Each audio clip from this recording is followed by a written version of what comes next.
Calling all adventure fans. Calling all Dick Tracy fans. Stand by. Dick Tracy is on the air.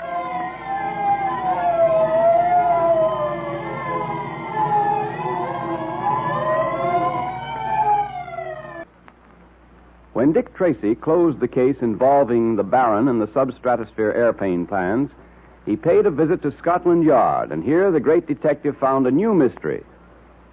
Dryden Small, the well-known Egyptologist, was returning to America with certain treasures which he had discovered in the ancient tomb of Tutankhamun. Small had reason to believe that someone was trying to kill him, and Tracy was asked to protect him on the voyage to America. Sitting in Small's cabin the first night out, Dick and Pat were startled to see a strange face peering in at their window. Mr. Tracy. What's the matter, Small? What's wrong? Look, there, the window. The man with the yellow face. So what? Dick, great Scott, look. That awful face at the window. It's gone now. Come on, Pat. We've got to find out who it is. Yes, and why are we standing through that window? Don't leave me alone. Don't leave me alone. I'll be back in a moment. Here, through this door, Pat. That'll bring us out on deck.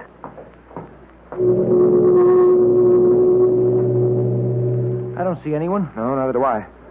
We'd probably waste our time if we tried to find out who it was now. It's got too much of a head start, and it's too dark to recognize anyone. Come on, we might as well get back to the cabin. There are a few questions I want to ask Dryden Small. You know, Dick, there's something about that tomb digger rubber that I don't like. We're here to protect him, not to make a friend of him, Pat. What I want to know is why he was so secretive. He hasn't told us the whole story by any means, Pat. What's your theory, Dick? What do you think he's trying to conceal? Well, I'm not sure. But I think perhaps he stole something from Tutankhamun's tomb, something which might be considered very sacred.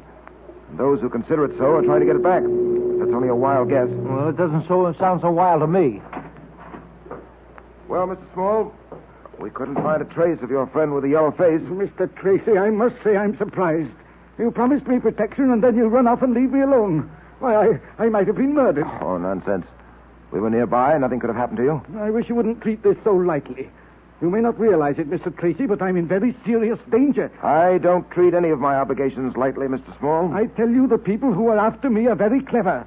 Not only that, but they have at their command all the forces of evil and black magic. Oh, so it's black magic now, is it? Black magic and worse, perhaps. A curse has been set on me. I know it. I feel it. I'll never escape from it. Never. Small, precisely what are you taking back to the States with you? Oh, not a great deal. Some ancient pots and utensils used by the pharaohs, a fragment of the Great Seal, and also the mummy of Tutankhamun's second son. The mummy is stored in the hold of the ship, isn't it? Yes, yes. And what else are you bringing back with you? Nothing but those things I told you about. Are you sure of that? You don't believe me, do you? To put it bluntly and briefly, no. You think I'm holding back something from you, eh? Well, I'm not. I'm not, do you hear? I've told you everything. Everything. I don't know why they want to get me any more than you do. But I know they're after me, and you've got to help me. I'm not so sure of that. I'm not so sure that I'm not going to rid myself completely of all responsibility in this case. What? What do you mean? I'll take the trouble to explain for the last time. When you go to a detective and ask his protection, you've got to tell that detective just what you're afraid of and what he's got to protect you against. Now, Mr. Small, don't withhold any information from me, because in this case, too, it may mean the difference between life and death. I've told you everything. I swear it. Who is the man in the yellow face? I don't know. I don't know any more about him than you do. From the way you spoke of him, you've seen him before. The man with the yellow face, you said. Do you know him, Small? Have you seen him before? Yes, I have. You were right all the time, Dick. He was holding something back. Where did you see him before? Several times in Cairo and once in London. I don't understand it. I'm not sure I know how to explain it. But it seems I saw him every time I received one of those scarabs. Those scarabs which mean death and destruction for those who receive them. The only time I saw him in London was at the theater. The usher handed me a program as I came in. And when I opened it, there, folded in between its leaves, was one of the scarabs. At that very moment, I happened to look up at the boxes. And looking down at me was the man with the yellow face. What else do you know of the man with the yellow face? Well, that's all. I don't believe you, Mr. Small. You know who he is, and you know what he wants. I tell you... Now, let me warn you once again. If anything happens to you, you'll have only yourself to blame. Because when you had the chance, you wouldn't tell us everything you know. And now, shall we go down to dinner?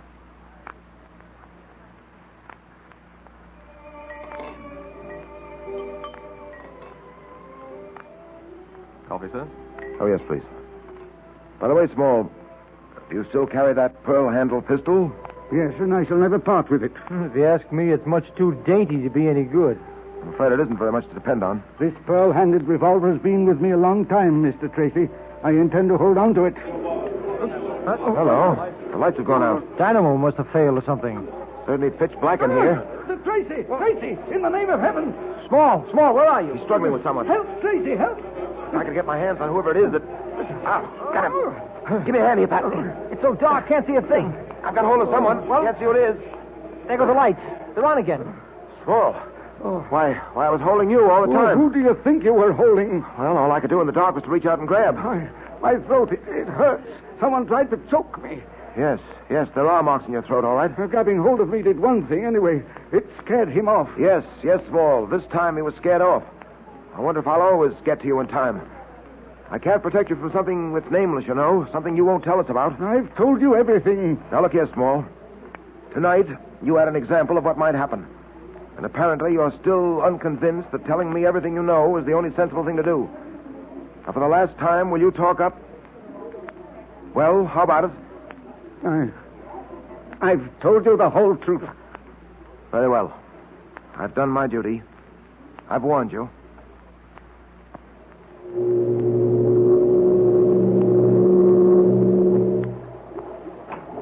Hiya, Dick. Oh, hello, Pat.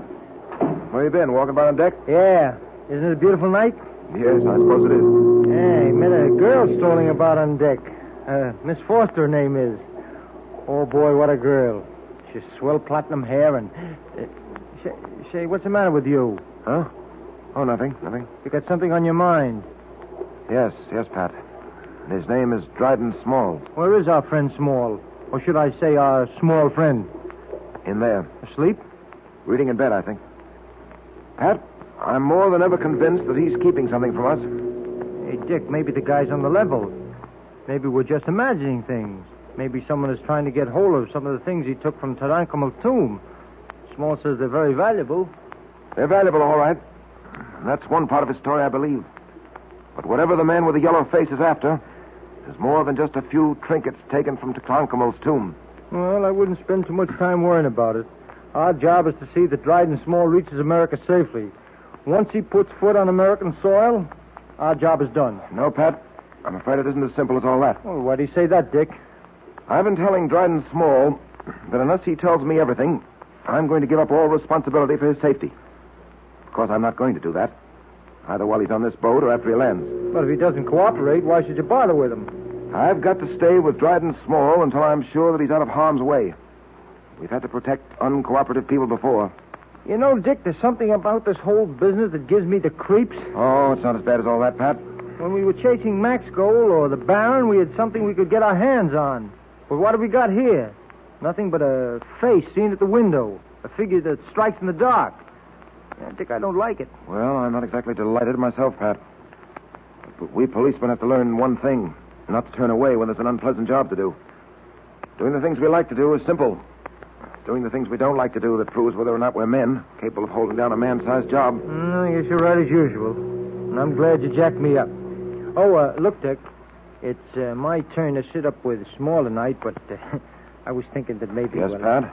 Well, you know, the girl I met on deck, Miss Foster, I said I'd meet her in the ballroom for a few dances at 10:30, and, well, I sort of wondered if... All right, Pat. Go ahead.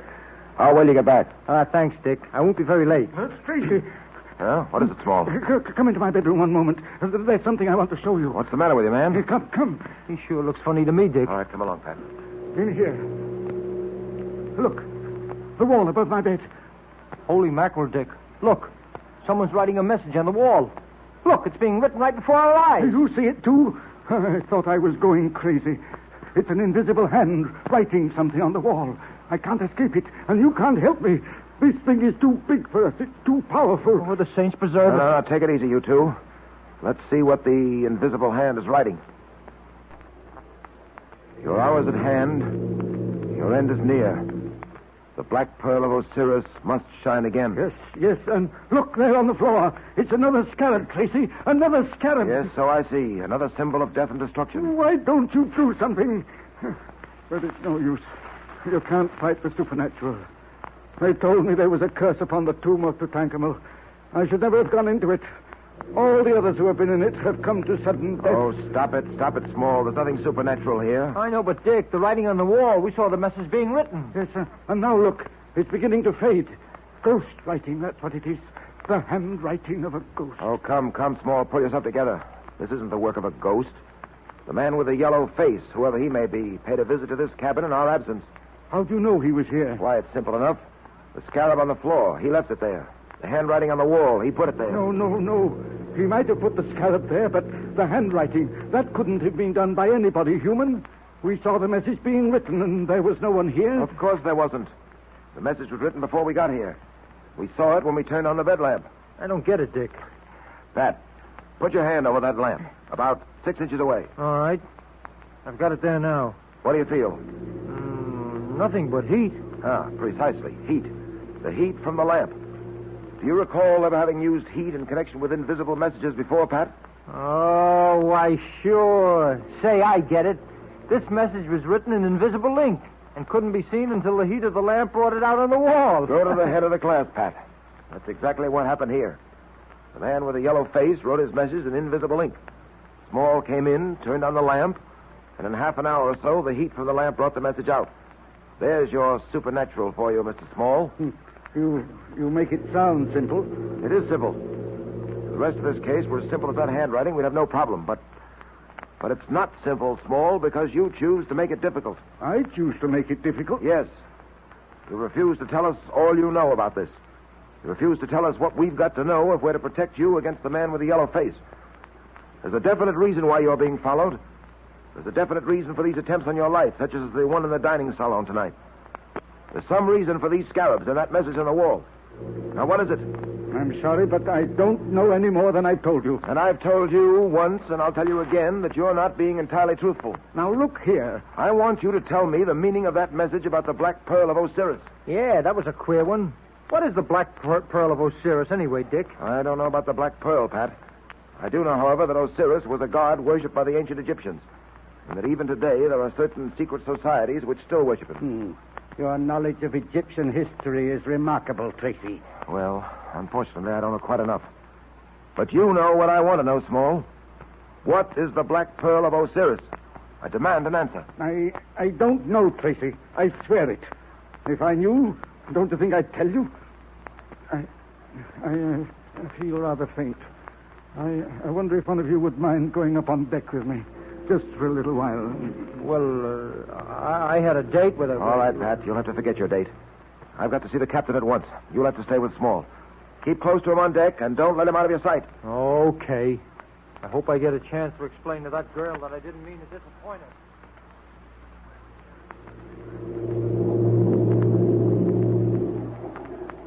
You feel better now, Small? Yes.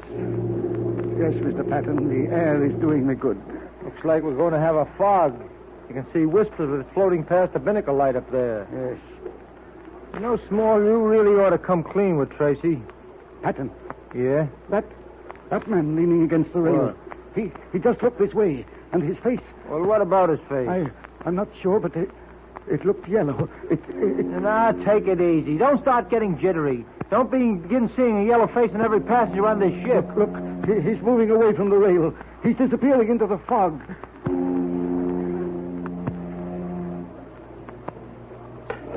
Oh, what was that? Something dropped at our feet. Yeah, I heard it. Let me see.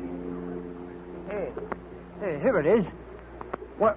Why, say, it looks like a scarab. A scarab? Patton, it's another warning. That was the man with the yellow face. Yeah, we'd better get down and get to your cabin. I'll get in touch with Tracy. No. Not back to the cabin. I'm afraid to go there. Let's stay in the open. Okay, but I better get Tracy here as quick as I can. Come on over by the light. What are you going to do? Well, Dick's in the captain's cabin. I'm going to send him a message. A message in code.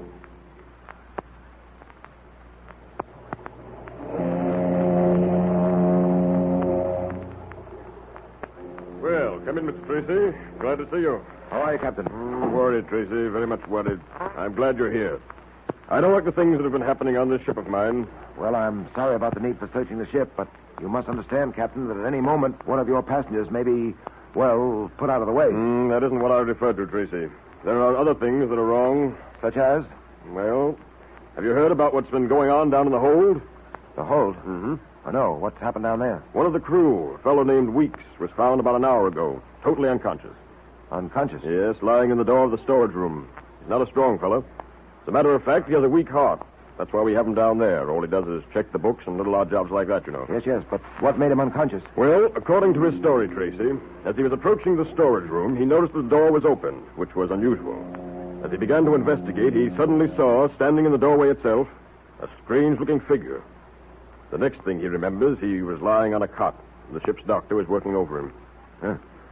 He's not given to seeing things, is he? I don't think so.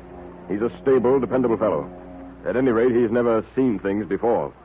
Well, in that case, I don't think it'd be a bad idea to investigate that storage room. Now, about the search for the man with the yellow face, Captain. Yes, I wanted to talk to you about that, Tracy. We don't seem to be making much progress. Matter of fact, Tracy, we're not making any progress at all. Yes, I was afraid of that. Oh, excuse me. Come in. There's a message for Mr. Tracy, sir. Oh, give it here. Where did you get this? It was given to me by a gentleman down on deck A, sir. Thank you. Excuse me, Captain. Yes, certainly. It's a code message from Pat.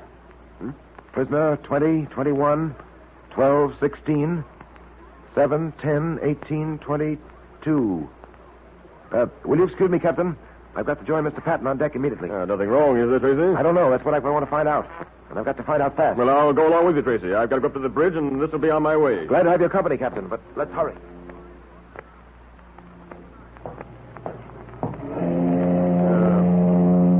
We can take this companionway here, Tracy. It leads down to deck A. Fine.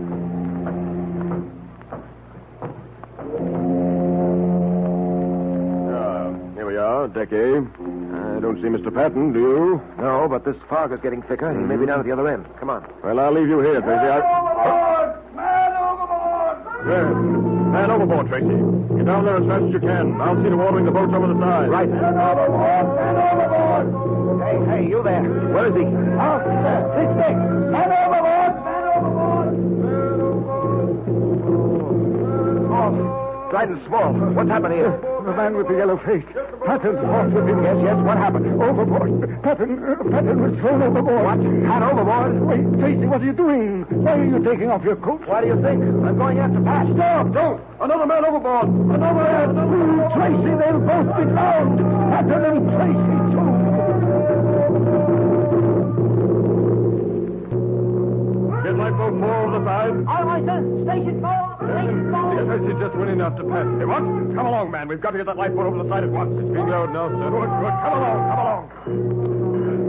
Easy them out there. Steady. Keep a level as she lowers. Spot the men, smartly. There are 2 men overboard. Tracy and Pat. He's down, sir.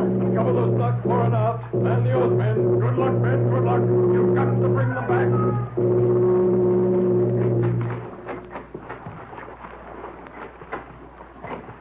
Thank goodness they're keeping their searchlights going. Right, sir. I don't see... Hold on, sir. They're circling to port. 2 points in the port bow, sir. This way! Help! That's Tracy and Patton. Pull out, men. Right, sir. Sight of them. Heave away there. Heave, boys, heave. Stand by on the bow, bosun, to help them aboard. Aye, sir. Oars. Yeah. All right, Mr. Tracy. We've got you, sir. We've got you. Take Patton. He's out. Right, sir, right. Pull him in, boys. Pull him in. Now Here lend we a are. hand. Up they come. There we are. All right, you're next, Mr. Tracy. Grab hold, sir. Grab hold. Easy. Up you come, sir. Up you come. Over. Thanks. There we are. Well, that water's cold. How's Patton? He'll be all right, Tracy. Suffering from cold and shock, most likely. But we'll get him back to the ship at once. And pull away together. Stroke. Stroke. Stroke. Well, Dick, I guess I owe my life to you once again. Someone else would have pulled you out if I hadn't been there, Pat. But no one else did. That's the point. Now that you're able to talk, Pat, tell me, what happened up there on deck? Well, Small and I noticed someone whom we took to be the man with the yellow face. Uh-huh. I immediately sent you that message asking you to come up on deck. Well, after the steward left with the message, Small and I walked aft along deck A when suddenly a figure slipped out of the shadows. He was on us before I could get set. Yeah. He knocked Small to the deck, and then I grappled with him. Dick, I I've never met anyone so powerful in all my life. I couldn't do a thing against him. He was so strong that he actually picked me up bodily and heaved me overboard. I don't suppose you got a good look at him, Pat. No, Dick, I didn't. Everything happened so quickly. This man, Dryden Small, he knows why he's being hounded, Pat. He knows what the man with the yellow face is after. And I'm convinced he also knows who the man with the yellow face is. Well, why don't we just wash our hands of the whole matter, Dick? Now, you know we can't do that, Pat, even though I told Small I would. But there's something I can do. I can have this out with Dryden Small. So far, we've managed to protect him, but we can't go on this way. We've got to make that fellow realize that the closer we get to America, the more desperate our adversaries will become. Come on, we might as well have this out right now. Yeah, but the doctor said he was sleeping. I can't help that. I wonder who that is. Come in. Well, Captain, come in. I don't mean to disturb you, Mr. Tracy, but something terrible has happened. Well, what is it, Captain? The thing I've been dreading has come at last. You recall earlier this evening I spoke of one of the crew being found unconscious in the storage room. He was a man with a weak heart, I said. Yes, I remember. He's the man who claimed to have seen a figure standing in the door of the storage room. Yes, well, he insisted on going on with his work in the storage room. He's had another shock, Tracy. One that may be fatal. Another heart attack? Yes. From what I know, I'm convinced he was scared into his present state. I see.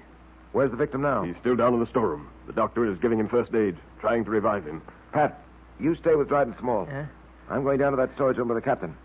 Those two things may be linked up. I don't know how, but they may be. Okay, Dick. But don't worry about me. I'll be all right. Here, take my gun. You may need it since you lost yours overboard. All right, thanks. And don't let Small out of your sight. Oh, I won't. Come along, Captain. Right. If what you say is true, we may have to make new plans at once to trap the man we're looking for.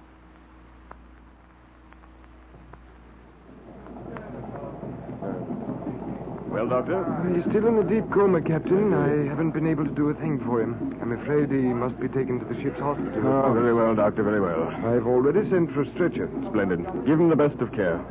I tell you, Tracy, it was something the man saw. Captain, may I suggest that your men make a thorough search of the hold at once, especially the storage room? I've already seen to that, Tracy. What you told me this evening about the strange apparition this man saw may certainly have something to do with this. Perhaps it was the man with the yellow face. By the way, what's that thing over there? That? That's the mummy case Dryden Small is bringing back to America. I believe it contains the mummy of Tutankhamun's second son. Frankly, Tracy, I'd feel much happier if Tutankhamun never had a second son. Yes. A mummified passenger isn't altogether pleasant. What I'm worried about is the effect of all this on the crew, Tracy. They talk a great deal. Too much, perhaps. Rumors get around, you know. Before you know it, your ship has a bad name. I don't like it. I can well understand that. Ah, here comes the mate. Have you found anything? No, nothing, sir, not a thing. The men are still going over everything, though, just to be sure. Ah, thank you. Well, Tracy, there doesn't seem to be much either of us can do here. Would you care to join me in my cabin? A little coffee, perhaps? Some sandwiches? Yes, I'd enjoy it very much. But I feel the most important place for me to be right now is back in Dryden Small's cabin. All right, I'll have the coffee sent there.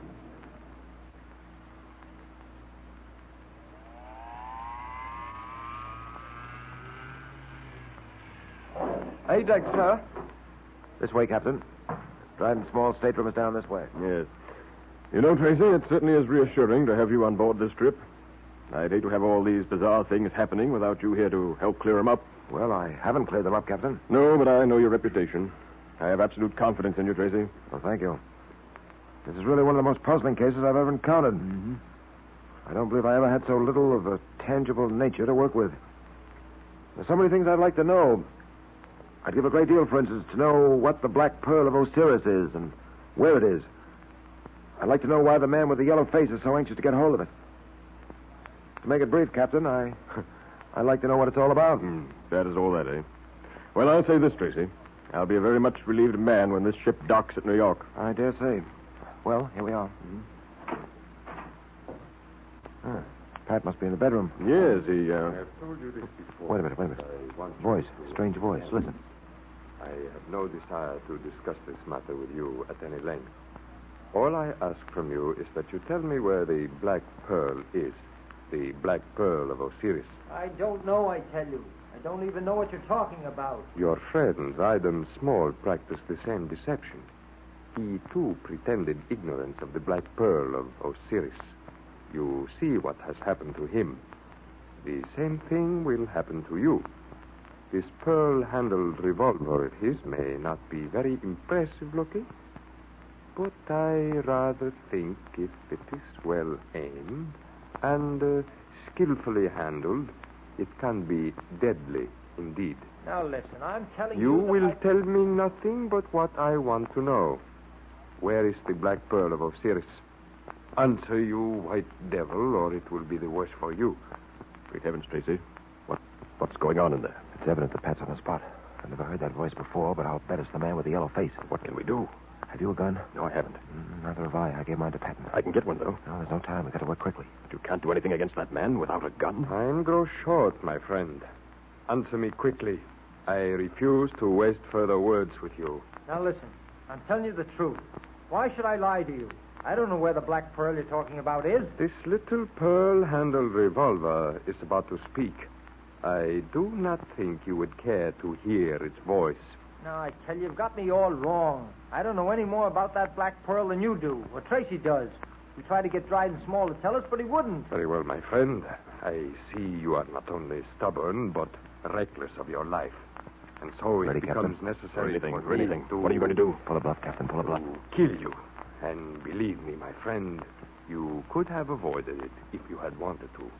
However, you forced my hand. And so... Dick! Dick! Whoever you are, drop that gun or I'll drop you. Ah, Mr. Tracy. Come in, won't you? I've got you covered, so don't try anything. Put down that gun. Thank you. No. This little pearl-handled revolver belongs to Dryden Small. A dangerous little toy, but rather attractive.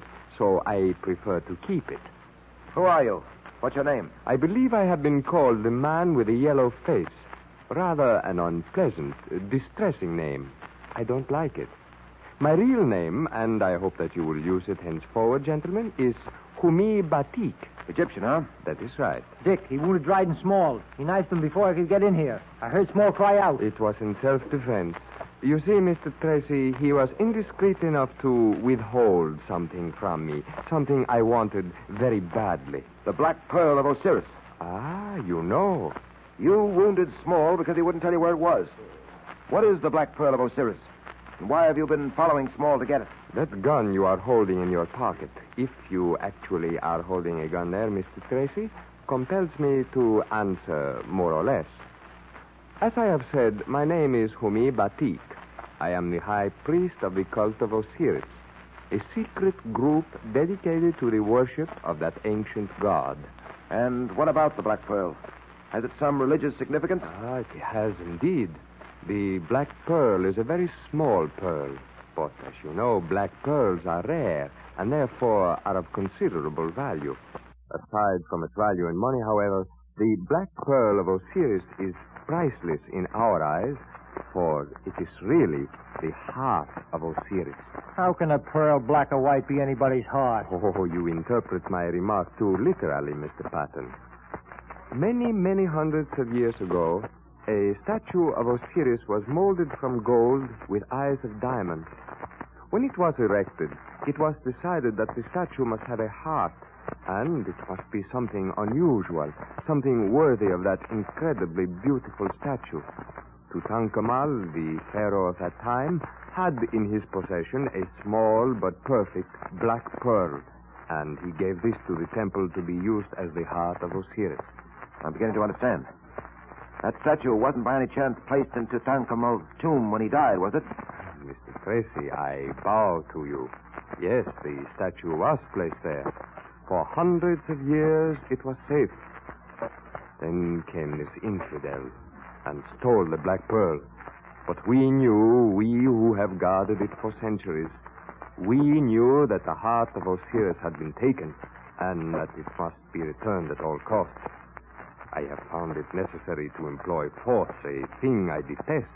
But in my heart, I know that Osiris will forgive me, for I did it for him. Well, that's Osiris will, Batik. But undoubtedly you're aware of the fact that there is another law here on Earth which metes out its own justice. And so... No. Do not move toward me, I caution you. Believe me, I will gladly give myself over to you after I have returned the pearl. But I have not the Black Pearl. Until I do have it, you cannot have me. I'm afraid you're mistaken about that. Believe me, I sympathize with you, but... It is not your sympathy I want. It is the Black Pearl of Osiris. That is what I want, and that is what I will have. Put down that gun, Batik. You cannot frighten me. I am not sure whether you have a gun there in your pocket or not, but if you have, you had better begin firing it now, because... Look out, Dick. He's aiming at the light. Guard that door, Captain. The door, Captain. Don't let him get out. Go. Dick, you're hurt. You're hurt. Out of my way, Captain, or I will... After him, for heaven's sake, don't let him get away. Oh, my leg, I can't stand on it. Go after him. Don't let him get away. Yes, and by the Lord Harry, Tracy, I'll have the whole crew out to look for him. Does that hurt, Mr. Tracy? A little, Doctor, not much. Not much, huh? I admire your nerve, sir, but you can't tell me that you aren't experiencing intense pain. I've probed for bullets before. Well, you have to get it out, don't you? Yes, but I'm not so sure that I can. That thigh of yours ought to be x-rayed to find out the exact location of the bullet.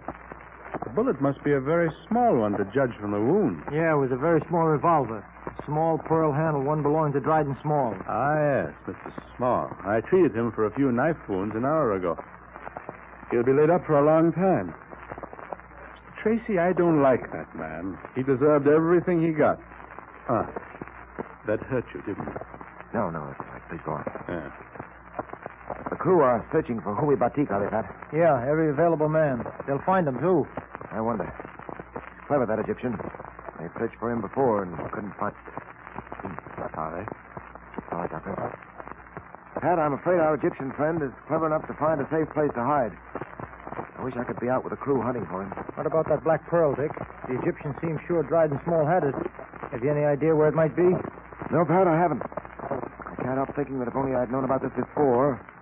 Dryden Small had told me the whole story, all this might have been avoided. That would have meant telling you that he stole the Pearl of Osiris. Yeah. You always suspected him, didn't you? Well, I thought he was dishonest and evasive, but I didn't know anything definite. Mr. Tracy, Yes? I'm not going to probe for that bullet anymore. It's useless. Oh? You have to wait until we dock tomorrow, go to a doctor immediately, and have it x-rayed. Unfortunately, we have no facilities for x-ray on board. I see.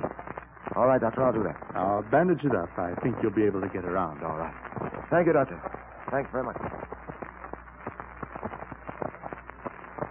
No luck as yet, Captain? Oh, none, Tracy, none. My men are searching the boat, but there doesn't seem to be much chance of finding Mr. Batik. As you say, he's probably chosen the one place where we wouldn't think of looking. Yes. The one place where we wouldn't think of looking. I wonder what that might be. If I knew, I could save the crew a lot of trouble. But I can promise you this, Tracy. He won't get off the boat when we dock tomorrow without being caught. I'll see to that. Yes? I wonder, Captain. I wonder.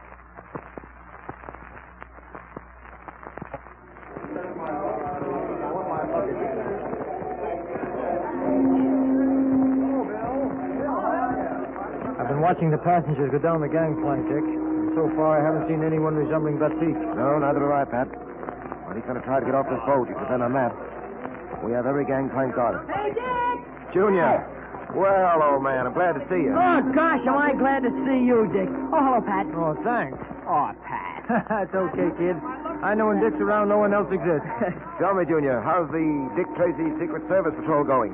You got lots of members? Boy, I'll say we have. Hey, what are you looking for? Oh, a friend of ours, Junior. We thought he might be getting off the boat. Some gangster, I'll bet. Wrong that time, youngster.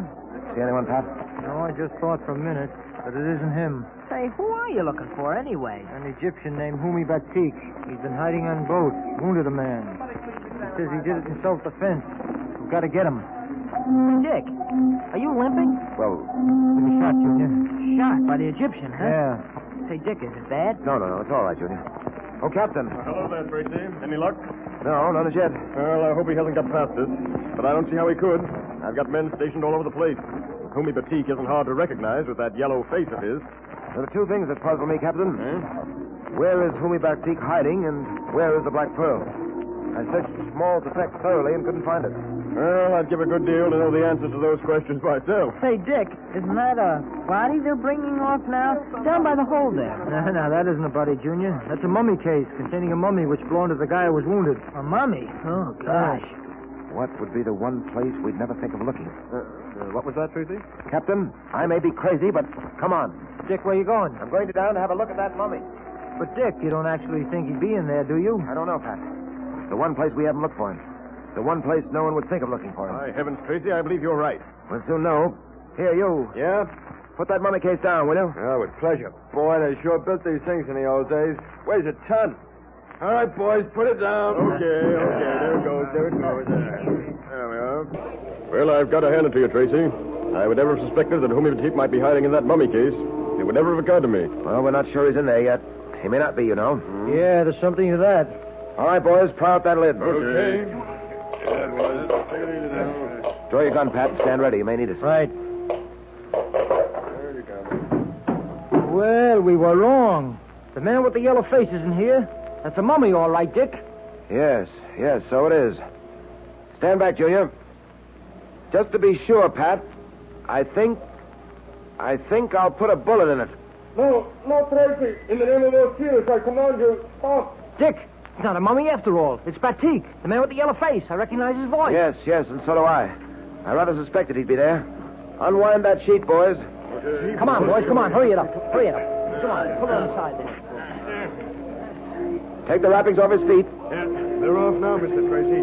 Thanks. Well, Batik, have you anything to say? What can I say, Mr. Tracy? You have captured me. I bow to you, sir. You had your duty to do as you saw it, Batik, and I had mine. If I was to be caught, I'm glad it was by you, Mr. Tracy. At least you understand and respect my purpose. One thing only do I regret. I did not find the Black Pearl of Osiris before you caught me. Take him to the tombs, Pat. Where are you going? Down to headquarters at once to see Dr. Goldman and get this bullet probed out of my leg. It's beginning to hurt pretty badly.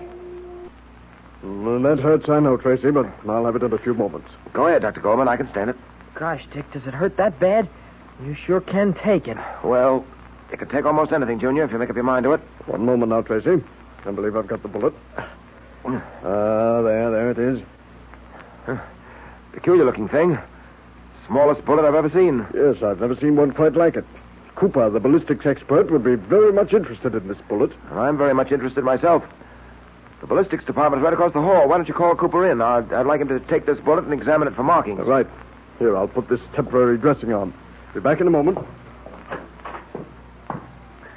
That bullet came from Dryden Small's gun, didn't it, Dick? Yes, Junior. Peculiar little gun. Say, Dick, have you got any idea where the Black Pearl of Osiris can be? Not the slightest, Junior. But I've got to find it. You don't feel towards this Batik fella the way you do towards criminals, do you, Dick? Well, he's wounded a man and must pay for it, Junior. He's a criminal, yes.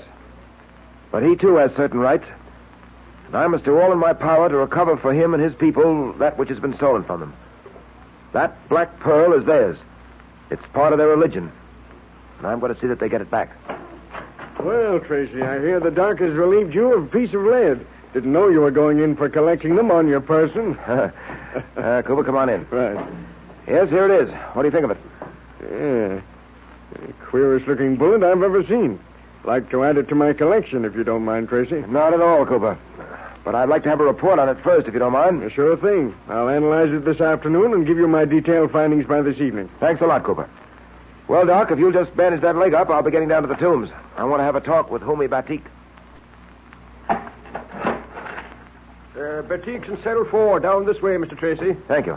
Come on, Junior. Yeah, right behind you, Dick. Hey, someone here to see you, Batik. I have no wish to see anyone. It's Tracy Batik. Oh, Tracy, welcome. I'm afraid I cannot offer you a great deal in the way of comfort. Oh, that's quite all right. Comfort's a small matter. I do not believe I have met the young man with you. Oh, this is Junior.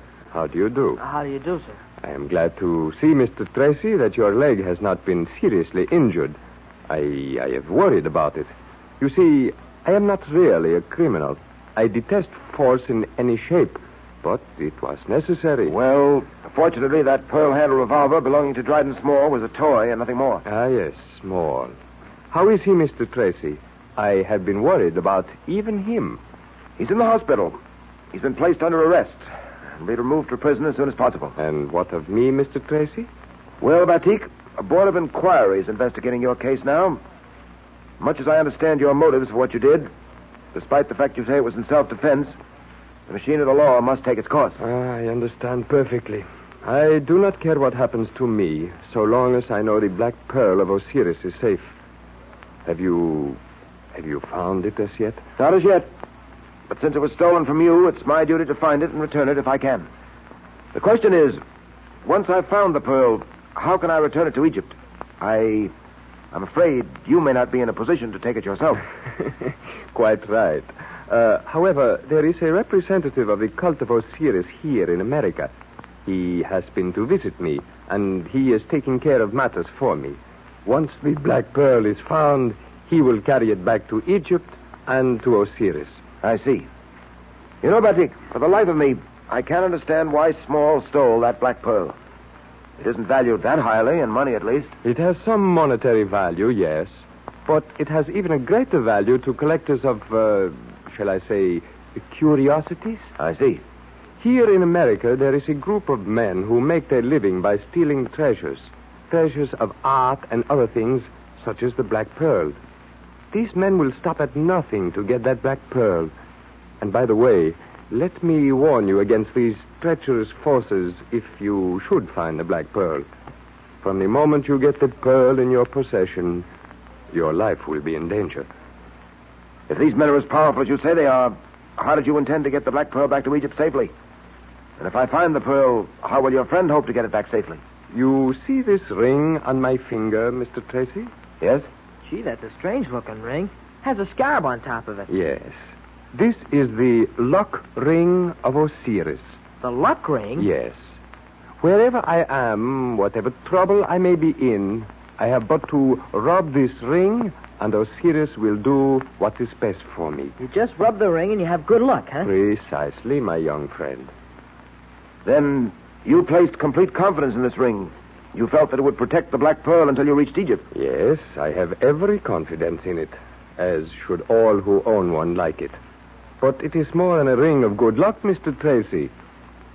Look. Gee, the top comes off. There's a secret compartment in the ring, huh? Ah, yes, a secret compartment made to fit the Black Pearl. I intended to put the pearl in there, seal the ring, and carry it back with me to Egypt in that manner. Well, that would have been a very clever hiding place. Few people would suspect that fascinating ring contained a secret compartment. Boy, I'd like to have a ring like that. I could carry secret messages in it and everything. After you find the pearl, you will have to keep it with you a few days. A friend of mine will come to you for it. And so, here is my ring. Take it. Keep it with you always. I can only say thank you, Batik. I will continue the search for the Black Pearl. And I have a feeling I'm going to find it. And it's my hope that in a short time you will be able to return once again to your own country, to Egypt, and to Osiris. That is most kind of you, Mr. Tracy. Excuse me, Mr. Tracy. Yes? There's a phone call for you, sir. Oh, I'll be right there. Well, Batik, I'll see you again soon. And thank you for the ring of Osiris. Remember the secret compartment. Remember also that wherever you are, whatever trouble you are in, you have a great friend in Osiris. A great friend worthy of great faith and capable of bringing you good luck at all times. Thanks again. Coming, Junior? Yeah, sure. Gee, that sure is a swell ring. This phone? Yes, Mr. Tracy. Thanks. Hello? Hello, Tracy.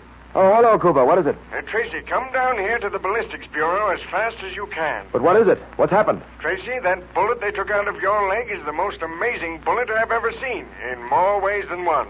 I can't talk on the phone, but for heaven's sake, get down here as fast as you can. Well, Cooper, what's all the excitement about? Tracy, I've been examining that bullet the doctor took from your leg. You mean the bullet that Humya Vatik fired from Dryden Small's tiny revolver? Why, has Tracy had any other bullets fired into him? No. Go on, Cooper. All right. Well, at first I was chiefly interested in examining and photographing the markings on it. And then I decided to open it to examine the lead more carefully for weight and material, you know. Yes, go on. That's the usual ballistic procedure. Yes, but this isn't what we usually find. I opened it, and here's what was inside. The Black Pearl of Osiris. Gosh. Then it is the Black Pearl, Tracy? Without a doubt. Well, this is the most amazing thing that's happened to me in a long time. You were carrying the Black Pearl around with you in that bullet and didn't know it. Yes. And now I understand why Dryden Small kept that pearl-handled revolver near him at all times. Because one of the bullets contained the Black Pearl of Osiris. Well, there it is. Don't forget you promised to let me keep the bullet for my collection. And that still goes. You can keep the bullet. All right. But I'll take the Black Pearl. I've got to see that this Black Pearl gets into the hands of the people it rightfully belongs to. You talk as if that's going to be a hard job. It is, Cooper. Because there are others who also want to get this pearl. By this time, they know that Dryden Small is confined to the hospital, that the Black Pearl is in the hands of another person. It won't take them long to find out that I am that other person. And then I believe the fun will start. Well, what are you going to do with the thing? For the time being, until I contact the people it belongs to, I'm going to hold on to it. Watch.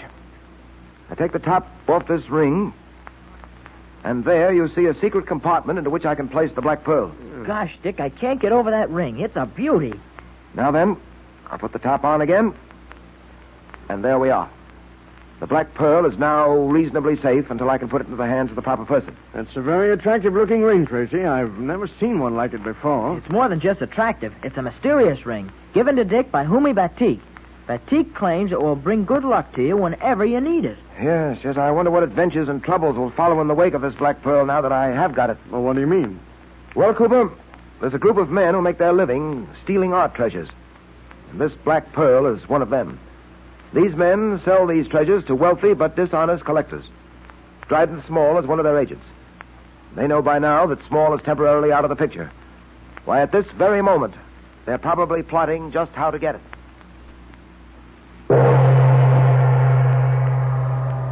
Silence. The High Mogul will speak. Gentlemen of the society, we are met here this evening to discuss various matters, the most important of which is regaining possession of the Black Pearl of Osiris. With Small in the hospital, how are we going to find the pearl? Are any of you aware of the method Small used for concealing the Black Pearl? I devised the method. Until now, it was my secret, mine and Dryden Small's. That Black Pearl, gentlemen, was molded into a special bullet and placed in a special pearl-handled revolver for safe concealment. And who has that revolver now? Dick Tracy. That means, then, we're going to have a hard time getting it. The pearl-handled revolver no longer interests us. You mean the bullet has been fired? Exactly. And the pearl has been found by the Police Ballistic Bureau. It is now in the possession of Dick Tracy. It is being carried in a special secret ring made for it, called the Ring of Osiris. A secret ring? We have two objectives now. One, the Black Pearl of Osiris. The other, the secret Ring of Osiris. I would like to have it in my possession. And how are you going to get it, Mogul? Well, we number among us, as you know, a gentleman from Madagascar. Will you step forward, Remo? I am yours to command, High Mogul. Remo, you came to us with a reputation. You are supposed to be extremely expert with the silken cord. Is that not so? I am proud of my reputation. Well, you will need all your skill and knowledge, for, let me warn you, Dick Tracy is no ordinary victim. He's a man of great physical strength and great mental resources. Perhaps he will prove too powerful and clever for you. No one escapes the silken cord of death. How will you go about your work, Remo? I shall bide my time. I shall hide in the rear of Tracy's car at such time when I know he will be alone in that car. But how will you know this? I shall climb to Tracy's window. I shall keep close check upon Tracy from there. Listen to his conversation. Find out when he is going to use the car alone. And then, High Mogul, I shall conceal myself in the back seat. At the right moment, I will leap upon Dick Tracy. Then we can depend on you? Have no doubt of that. I have never failed. Once the silken cord has fallen, Tracy will be no more. Oh, Dick,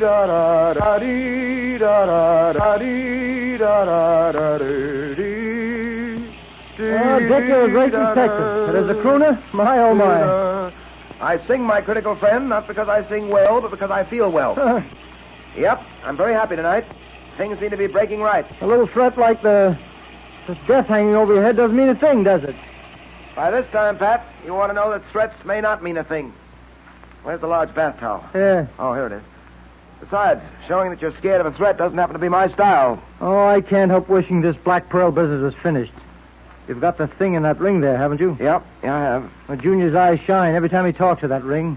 By the way, do you really believe this ring brings good luck to the wearer? Well, we'll soon know just how lucky it is. By the way, Dick, when is that friend of Batique's going to come for the pearls? I don't know, Pat. Well, how will you know when he does come? He'll use the secret password that Batique and I have arranged. If he doesn't know the password, well... Then you know he's one of that gang Batique warned you about? Exactly. You know, Pat, this gang that Batique has told me so much about, I'd like nothing better than to get my hands on them, round them up, finish them for good. Well, it's a trick you've done before, Dick, with Blackie Moran and the Baron. Neither Moran nor the Baron were pushovers. Well, neither is this mob. Don't make the mistake of underestimating them. Is the car downstairs? Yeah. I drove it over because I got a date tonight. Hey, hold on. This is my night to use the car. Huh? You had it last night and the night before. Oh, but Dick, I got a date. Oh, sorry, old man, but so have I, with Tess. I was supposed to have the car last night. I let you use it instead. Nope, I'm afraid I'll have to insist on having it tonight. Well, okay, Legree. You can have the chariot. You take so few nights off, anyway. I wouldn't be the pal I want to be if I said anything.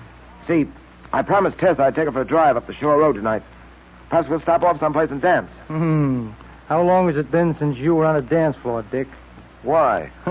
I'll bet you're rusty and out of practice. Oh, I don't know about that. Wait a minute. What was that? What was what? I thought I heard something at the window. Oh? I'll have a look. Felt sure I heard something. Guess I was mistaken. No, Pat. You weren't. Huh? Look there. Where? That flower pot here in the fire escape has been moved. I remember putting it over on this side. Well, maybe someone else moved it. No, I don't think so. Look, the wet spot where the water soaked through. Yeah? If that pot had been moved an hour or so ago, the water would have dried up. It's still wet. That pot was moved less than 15 minutes ago, Pat. Well, what does it mean, Dick? It means, Pat, that I've been spied on. You mean someone's been at this window watching us? And listening to everything we've said. It started.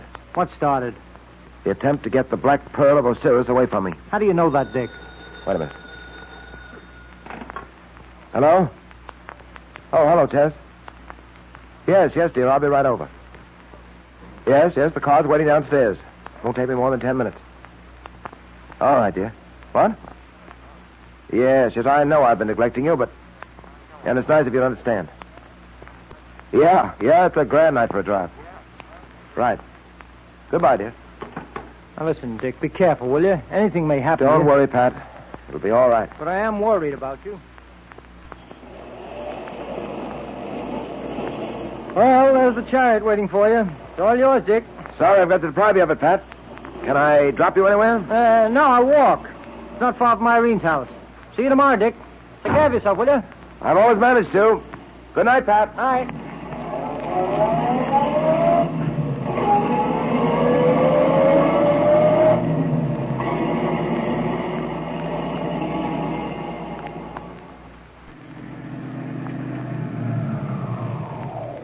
So, gotta pull up the emergency brake. This is a pretty bad hill. The car should roll it. No, you don't. You're quick, Tracy, but There. I surrender. You have me. Give me that cord. Silken cord, huh?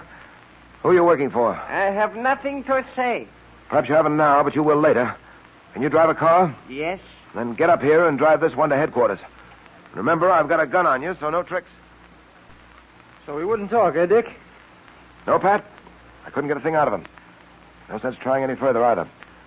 When a fellow like that makes up his mind not to talk, you can't get a thing out of him. What I don't understand yet, Dick, is how did you manage to catch him? I could see him coming, Pat. I reached down to pull the emergency brake, and as I leaned back, Remo came up behind me with a silken noose. I saw him in the glass mirror on the dashboard. That was lucky. Lucky? I think it was lucky. Only Batik would say it was the ring that did it. Yeah, most likely. Well, Pat, I'm afraid it's going to take more than luck to win out against the men who are trying to get their hands on this ring and the black pearl that it contains. Well, after tonight's experience, I can believe that all right. They were willing to kill you to get hold of it. This black pearl must be worth a small fortune. Hey, pardon me, Pat. Yes? There's a man to see you, sir. Who is he? What's he want? He says he comes from Humi Batik. Ah, send him in. This must be the fellow we've been waiting for, Pat. The agent from Humi Batik who's to take the black pearl back to Egypt. Oh, come in, please. Thank you, Mr. Tracy. You know who I am? You're a member of the cult of Osiris, is that so? The cult of the scarab? Yes, that is true. Batik tells me you have the black pearl. It is that I have come for. May I have it, please? I can't give you the black pearl just yet. Why is that? You have it in that ring on your finger, have you not? Batik told you to keep it in that ring. When I'm protecting something, I do it in my own way, thank you. But you were given that ring for that purpose? Perhaps I believed it'd be safer elsewhere. The black pearl, it is here in your office. I can have it for you in a little while. If you'd care to come back, let's say tonight about 6 o'clock, I can have it for you then. You should have kept the pearl in the secret ring of Osiris. There is danger otherwise. If you will return tonight at 6 o'clock, I'll be glad to turn the black pearl over to you at that time. Very well, Effendi. I shall return at 6 o'clock. And now, until that time, farewell. Dick, you didn't tell me you'd put the black pearl somewhere else. I thought you were carrying it in the ring. Yes, and I am, Pat. The black pearl is in this ring on my finger now. I didn't say it wasn't there. I merely let him think so. But why didn't you give it to him? He said Batik had sent him. He was lying. Batik didn't send him. Lying? How do you know that, Dick? Because he failed to complete the password. You may remember I used the phrase, the cult of the scarab. He was supposed to answer, no, the cult of Osiris the Great. He didn't, Pat. And so I knew he was a fraud. Then why'd you let him get away? Why didn't you hold him? Oh, we're not letting him get away. We're following him right now. I just wanted to give him time to get out of the office. Come on, Pat.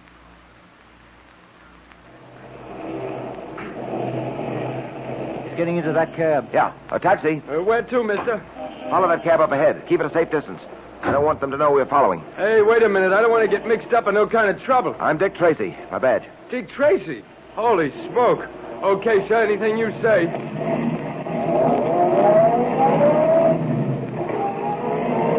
Not too close, driver. Stay as far behind as you can. Yes, sir, Mr. Tracy.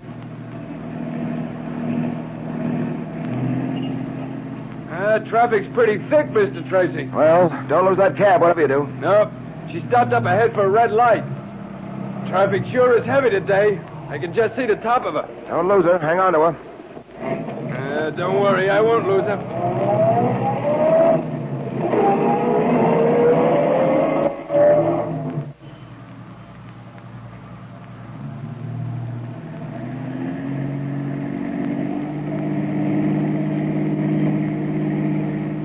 Hey, that cab's pulling up to the curb.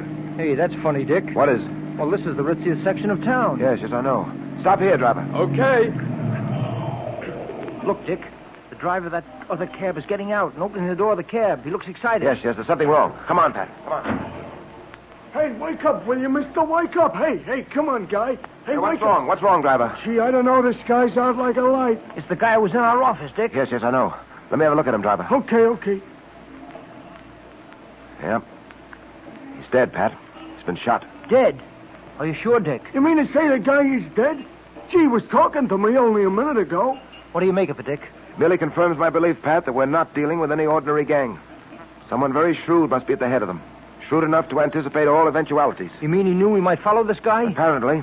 He wasn't taking any chances. He realized the trick might not come off, and so he had this fellow watched. Those who were watching him realized we were following and managed to kill this man. Probably with an air rifle in that traffic jam we passed through not long ago. Hey, listen, buddy, I ain't gonna get in no trouble, am I? Nothing to worry about, driver. You say this is the address he gave you? Yeah, this is the address all right there. Well, in that case, we're all right, Dick. This must be the headquarters of the gang. I doubt it, Pat. I doubt it very much. He probably gave the wrong address. We'll have a try at it anyway. I'll have every house in this block investigated by the special squad. But I doubt if anything will come of it. I doubt it very much. Ah, Mr. Tracy, welcome. Welcome to my very poor abode. Hello, Batik. Well, you won't be in this very poor abode long. The Board of Inquiry is working overtime on your case. You have been very kind, Mr. Tracy. The blessings of Osiris be upon you. Thank you, Batik.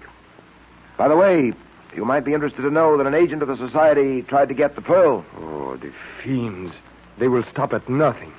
I am so glad I gave you that ring. You are carrying the Black Pearl with you, of course? Yes, it's right here in this ring. I would like to see it, if I may. Oh, certainly. I'll take the top of the ring off and... There. Osiris be praised. How wonderful to have the Black Pearl in our possession once again. Oh, Mr. Tracy, how can I thank you? How can I put into words my gratitude? Don't bother, Batik. I'm only doing what I promised to do. Tell me, when will your agent call on me for the Black Pearl? Oh, very soon. He is busy on other matters at the moment. The way must be made clear for carrying the Black Pearl back to Egypt. When that has been done, he will come to you. Also, he is engaged on another matter, a matter of great importance to the young man, Junior. Junior? It is obvious you think highly of that youngster, that you have the highest regard for him. Oh, that's true enough. I shall have a surprise for your young friend in a few days, I hope. I am sure he will be very pleased. Well, you can't tell me about it now, I suppose. Well... Don't. I think I can guess. Well, Batik, I must leave you now. Depend on it, the Black Pearl is safe in my keeping, and I shall guard it carefully. Farewell, my friend, and many thanks to you for all your kindness.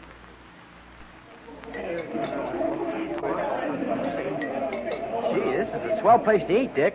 Are we going to have lobster tonight? Not for you, Junior. Huh? Lobster's just a trifle too hard on a young system like yours. Oh, listen, I'm not a kid anymore, Dick. Well, if you can't have lobster, Junior, Dick and I won't have it either, eh, Dick? Right. We'll have a couple of chops instead. By the way, Junior, Humi Batik told me he'd have a surprise for you in a few days. A surprise for me, Dick? Gee, I wonder what it can be. Well, I dare say you'll find out soon enough. He's a swell guy. Hope nothing happens to him, Dick. So do I. I'm going to make it my business to be in court when the trial comes up. I'm sure you'll be able to help him, won't you, Dick? Nothing came of our search this afternoon, as you know, Dick. We went through every house in that block. Rather suspected you wouldn't find anything. I was sure that fellow had given the wrong address. Well, let's forget about the Black Pearl and everything else for the next hour and enjoy our dinner. Or can we forget? What do you mean, Dick? I mean we're being watched, Pat. Huh? 4 different tables around us. Certain shady-looking gentry have not taken their eyes off us. Don't look up now. No, but what do you think we ought to do? Trying to formulate a plan. They're undoubtedly after the ring and the Black Pearl. We're surrounded, Pat. I can see that now. Well, we've got to do something, Dick. I'll say. Get ready for trouble, Pat. We're going to have plenty of it when we try to leave this restaurant.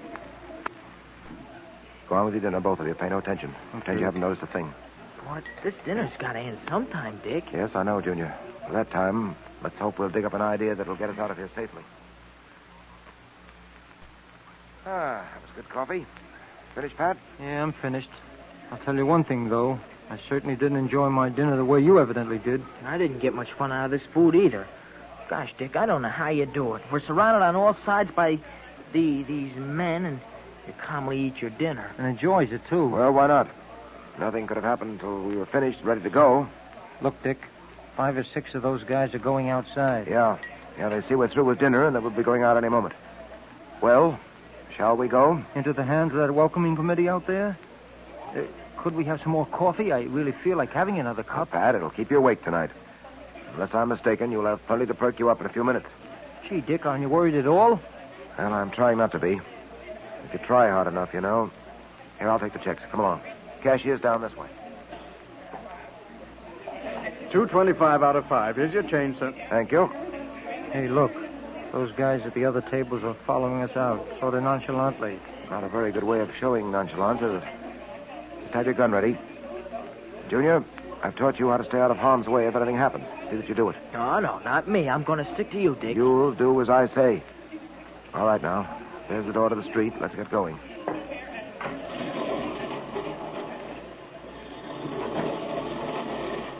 Well, there's the car. Yeah, and a couple of fellows leaning against the fenders. Come on. Just a minute, buddy. Just a minute. This your car? Yes, do you mind? Maybe you don't know it, buddy, but this is my private parking place, see? I usually parks me car here. Well, that's very interesting. Step aside, please. Wait a minute. Where do you think you're going? What's the matter, Joe? This guy getting tough? Yeah. Looking for a paste in the jaw.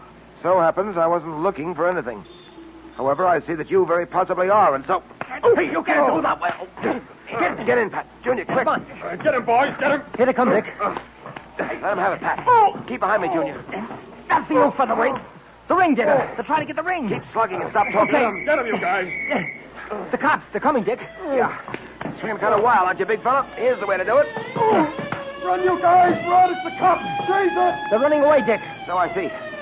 Well, they're taking a few of our souvenirs on their jaws. Yeah. Hey, what's been going on here? Street fights, eh? Well, we'll soon... Hello, Donovan. Lovely evening, isn't it? Tracy, well, what the devil All right, is you? Donovan, it's all right. The boys are chasing those rascals. They'll bring him in all right. Good. Meantime, I've got hold of someone's coat. I grabbed one of those yeggs by the collar, and he slipped out of the coat, leaving it in my hands. I wish we had gotten the fellow in the coat. Perhaps we will, Pat. Oh, Dick. Oh, great Scott, Dick. What's the matter? Your finger, look. The ring. The secret ring of Osiris. It's gone. Gone. Gee, then so is the Black Pearl. Oh, they got it. They got it after all. No. They didn't get it, Pat. Because you see, you have it. I have it. Now, listen, Dick. This is no time for gags. See it in your pocket. The right-hand pocket. Huh? Let me see. Well, I'll be a cross-eyed owl. It is the ring. How'd it get in my pocket? I put it there. I slipped it off and put it in your side pocket. I knew they'd try to get the ring. They were sure I was wearing it. I didn't think they'd suspect you. Yeah, that certainly was fooling them, all right, Dick. Two of them made for the hand that was supposed to be wearing the ring. I'm afraid they were a little disappointed when it folded into a fist. Yeah, I'll bet they were, Dick. If only we knew where we could get our hands on that gang. If we had some idea of their hideout. We do have, Pat. Or rather, we will. What do you mean? We've got the clue we've been looking for. And now, once again, we can take the offensive. I much prefer it as a fighting move to watching and having to be on the defensive. What is the clue you're talking about, Dick? This coat, Pat. The coat I took away from one of those gangsters. Well, I don't get it. How can a coat help us find the gangster's hideout? Well, of course, I'm not sure it will, but I'm going to have a try. Come on, let's get down to my private laboratory at headquarters. Why your private laboratory? There are certain things there I need, Pat, including a vacuum cleaner. A vacuum cleaner? Hey, as I said before... I know. You don't get it, but you will.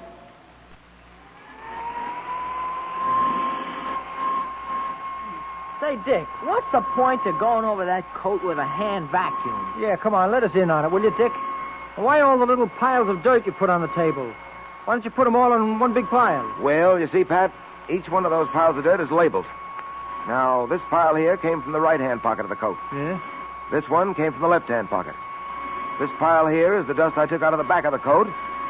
And when I empty this dust bag, this little pile will be the dust from the sleeves. All of which adds up to what? Well, Pat, you know that there's more to being a detective than hand-to-hand encounters with criminals. There are times when the fight against crime is carried on not by guns and forces, but science and skill. Some of the most brilliant wars against crime are fought and won in scientific laboratories. Now, I said that this code would lead us to the gang's hideout, and it's going to do just that. Yeah, now, let's see. Hand me that microscope, will you, Junior? Sure I will. Here you are, Dick. Thanks. Now we'll examine each of these little piles separately. Yeah. Have a look, Patrick. Okay. Well, what do you see?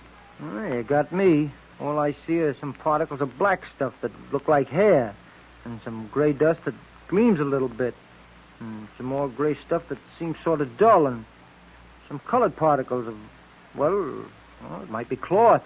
Is that all, Pat? Yeah, I think so. What else is there to see? Here, let me have a look, Pat. Well, Pat, you'll have to learn to identify things like that at first glance. Took me several years of study, but it was worth it. Tracing the origin of these little particles, being able to build up the story they have to tell is indispensable to a detective. Now, let me demonstrate. Go ahead, I'm waiting. Those black particles that look like hair, Pat, they're really horsehair. I'll test them later, but I'm sure of it without testing them. All right, horsehair. So what? Those gray particles that gleam in the light, they're particles of emery dust. From machines, Pat. Machines. Horsehair and emery dust. Come on. Now, these gray particles that don't gleam are particles of felt. Gray felt. Gray felt. I'm still listening. And those other little pieces of dust, the colored pieces, are particles of vari-colored cloth. You see, Pat, your clothes pick up and retain the dust that is in the air about you. Examine the clothes of a man who works, let's say, for a coal company. and his clothes will contain coal dust. The man who works in a coffee factory will have particles of coffee beans in his pockets and in the dust of his coat, and so on.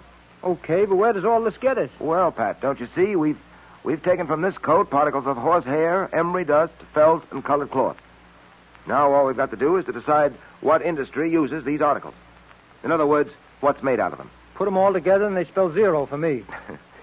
Well, as I figured out, Pat, the one product in which these particles will be found exclusively, including the horsehair, would be mattresses. Mattresses, eh? Oh, say, that's right. I should have thought of that. Now what? Where do we go from here? Well, don't you get it, Pat? All this means is that the gang we're after probably has its hideout in or near a mattress factory. Well, I'll be darned. Say, Dick, that's amazing. And a lucky thing it was that you got that coat. Well, don't let's get too excited about this. We may not be right. But we've got to find out how many mattress factories there are in this town. And we've got to check every one of them. But it's getting pretty late, Tracy. How long do you intend to stay at headquarters and keep these men here? We'll have to wait until I hear from Pat. We've discovered that there are only 3 mattress factories in town. There are 3 squads out now. Pat's in charge of the squad on Clay Street, and he's going to report back to me the moment he gets what we're looking for. And what are you looking for? Proof that one of those factories is being used as a hideout by the gang we're after. Factories are being watched very closely. They're supposed to be shut at this time of night. If the boys see anyone prowling near one of them, entering the building, they'll know that that's the one we want. Will Pat telephone? Yes. I told him to use the code. We're taking no chances on a slip-up. Swell idea. Well, Tracy, I hope you're right about this mattress factory business. I know you're a bug on scientific detection and all that, and you've always been right in the past. We'll just have to wait and see. Ah. Yes? Patton speaking. Go ahead, Pat. Buffalo, 14, 1, 11, 18, 21, 4, and hurry. Right. Let's see that code book.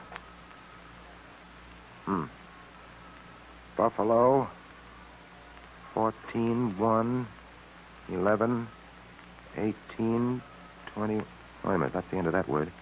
Buffalo, 14, 1, 11, 18, 21, 4. Ah, just what I've been waiting for. All right, men, let's get going. What's the news, Pat? You were right about a mattress factory being a hideout for these gangsters. We watched all 3 of them, and it just happened that I was watching the right one. 6 men have gone into that dark building over there in the past half hour, Dick. 2 more went in since I called you on the phone. Good. Sounds like the place we want. Where are your men? One moment.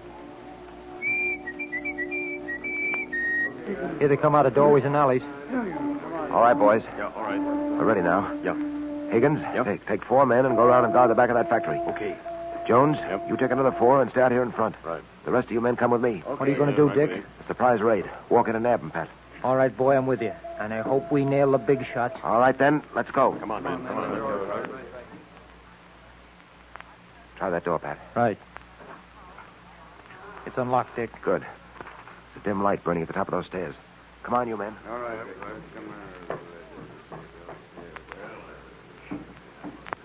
They're in there, Pat. You can hear them talking. What do we do? Follow me. I'm going to surprise them.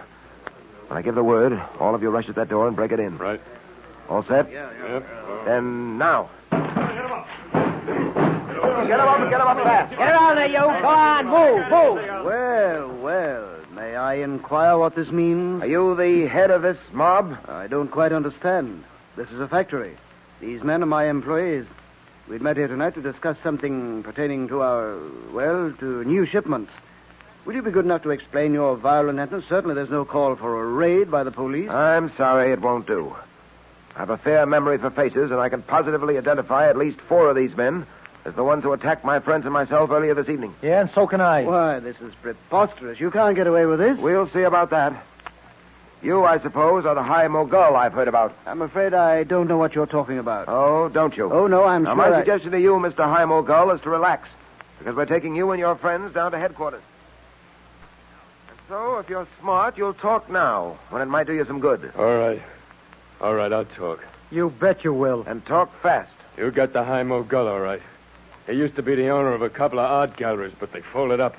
Now he's in the game of stealing art treasures and paintings, priceless books, anything some collectors will pay a high price for. Go on. Well, Dryden Small was a member of the gang, although the Mogul is really the brains. Small was going on a trip to Egypt, and the Mogul arranged with him to steal the heart of Osiris at Black Pearl and bring it back. Well, you know the rest. Yes, that's all the information we want out of you. Have that confession typed and bring it in for him to sign. Right, sir. Now, listen now. I get a break out of this, don't I, if I turn state's evidence? You'll get as much of a break as I can give you. I'll take it, Dick. Hello? Yeah? Oh, just a moment. You, Dick. The tomb. Oh, thanks, Pat. Tracy speaking. Batik wants to see me. See me and Junior. What's he want with Junior? Oh, you don't know, huh? All right. We'll be down in a little while. Pat, I've got to go down to the prison. Homie Batik wants to see me and Junior. Says it's urgent. Have this bird sign that confession and then send him down to the tombs. Right. I'll look in on the High Mogul while I'm down there, too. I want to have a talk with that fellow anyway.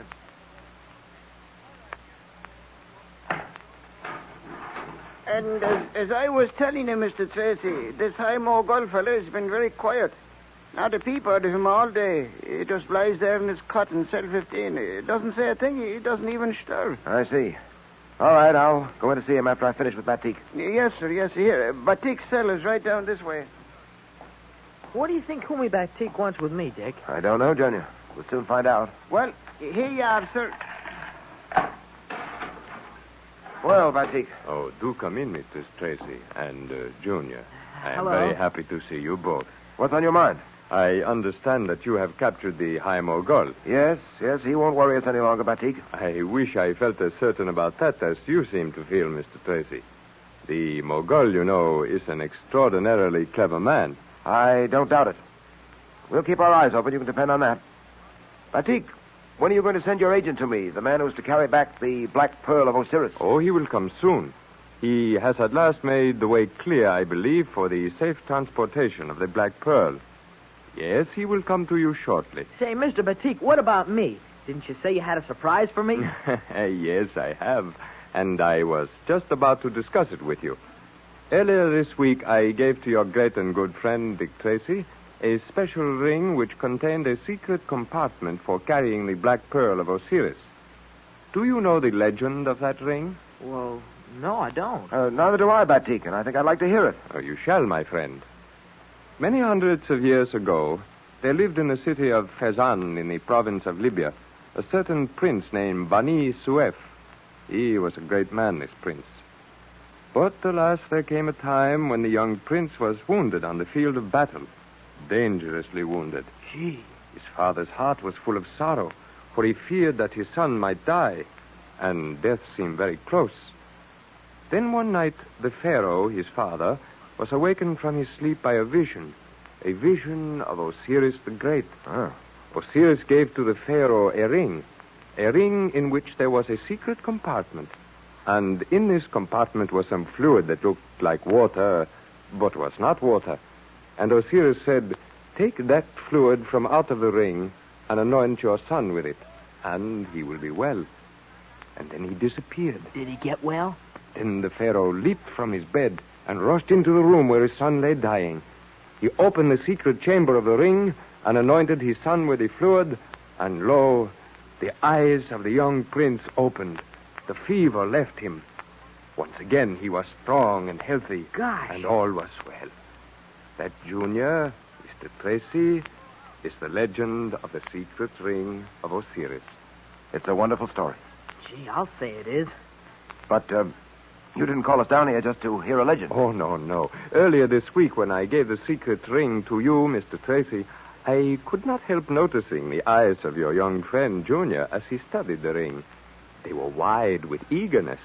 He said that he would like to have a ring just like it. And so, as a small token of my gratitude to you, Dick Tracy, I wish to present this to your young friend. Wow.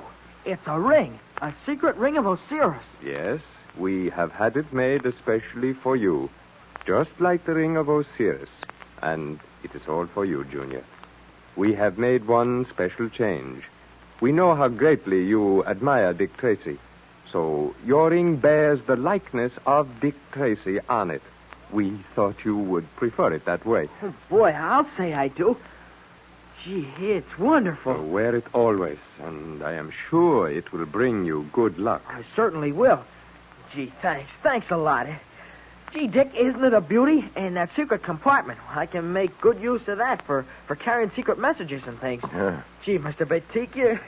Oh, gee, you're swell. I'm glad it brings you happiness, my young friend. Gee, Dick, now I've got a ring just like yours, except that it's got your picture on it, and that makes it better than yours. Oh, boy. Batik, I certainly appreciate this thoughtfulness on your part. And Junior, I'm glad... Oh, Mr. Tracy. Yes, Keeper, what is it? Will you please come with me? I think something's happened to that high mogul guy. What? Wait here for me, Junior. You say you think something's happened to him? Mm-hmm. Yes, look, he looks dead. There, here's his cell door. Remember I told you he was very quiet all day long? Well, I went in to have a look at him, and, well, here you are. See for yourself. No pulse. He is dead. I wonder who could have done this. It must have been a heart attack. Yes, probably. But the medical examiner will undoubtedly be able to tell us exactly what happened.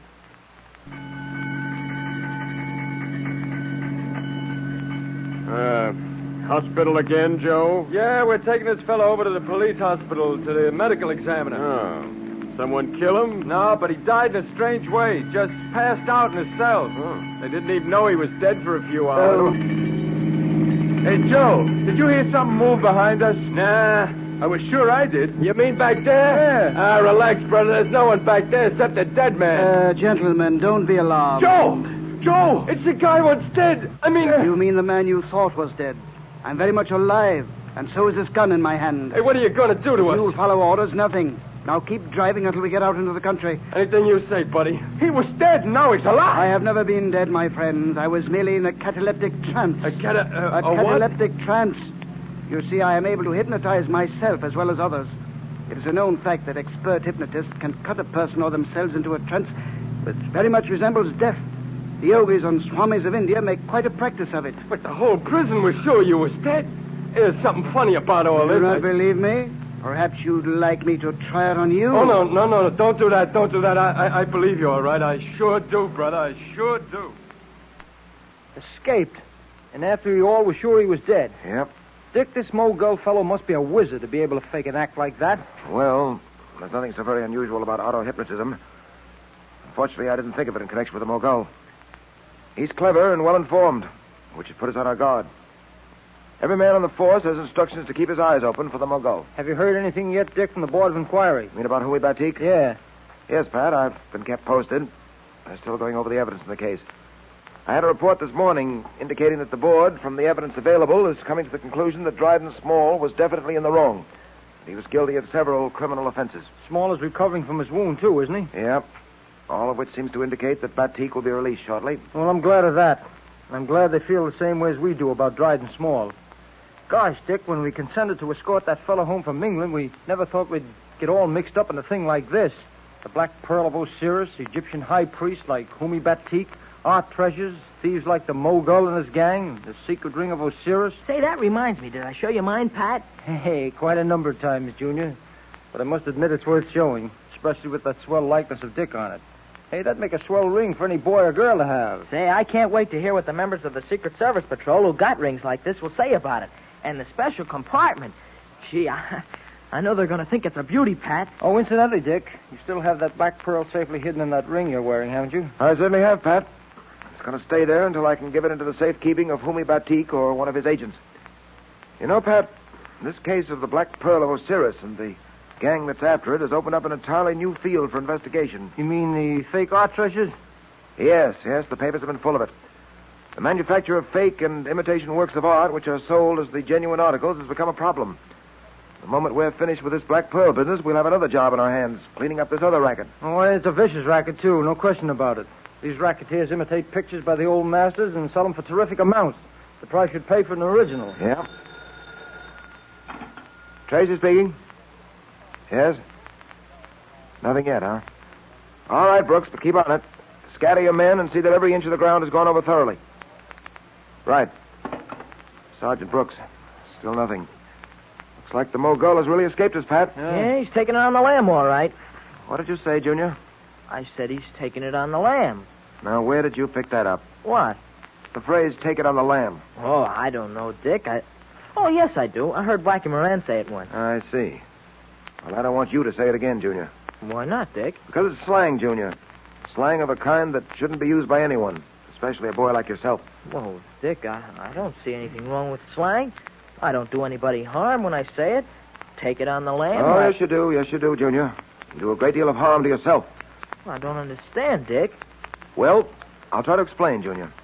Now, I'm not going to go into the technical definition of slang, but for our purposes, we might say that slang, the kind of slang you just used, is the language of the gutter. It's the language used by people who have no education, no background, just like Blackie Moran and his gang. After all, until people get to know you well, they judge you by what you say and how you say it. Oh, gee, I never thought of it that way, Dick. Oh, I wish you would, Junior, because it's very important. You see, slang is the mark of a lazy brain. Well, gee, Dick, I've heard other kids use slang words and things. I know you have, and that's because they don't listen to their parents and their teachers. Parents and teachers object to slang because they know how great a handicap it is in life. Because it's not only unpleasant to hear, but gives people the idea that a boy is a hoodlum, a roughneck. And that may not be true at all. Boys like you may have picked up a slang expression and failed to realize how wrong it was to use it. I see. Well, I'm sorry, Dick. Don't be sorry, Junior. Just make a firm resolve not to use slang again. Whenever you're tempted to use slang, always stop and try to think of another way of expressing yourself. The truth of the matter is, you know, that as a member in good standing of the Dick Tracy Secret Service Patrol, you have to know how to express yourself clearly, concisely, and forcefully. There's only one way to do that, by precise English. Never by the use of slang. Excuse me a moment. Sure. Tracy speaking.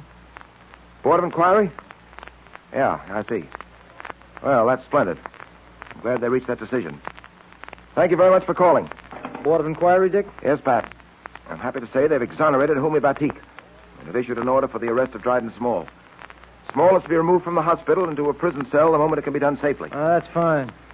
Batik will be anxious to know about their decision. I think I'll call at the prison now and let him know. Mr. Tracy, this is most wonderful news. Most wonderful. I don't know how to thank you, how to tell you how deeply grateful I am. Well, there's no reason for you to thank me, Batik. I had nothing to do with it. The law took its course. Since you weren't guilty of any willful wrongdoing, you're not found guilty. The law has decided that you don't deserve punishment. And you have the pearl, Mr. Tracy? Yes, I have it with me. Safely concealed in the secret compartment of the ring you gave me. And I'd suggest that you let me keep it until you're free and ready to sail. At the moment, my chief concern is to get you and the Black Pearl out of this country safely. And after that, what then? After that, my problem will be to capture the Mogul and put him where he belongs.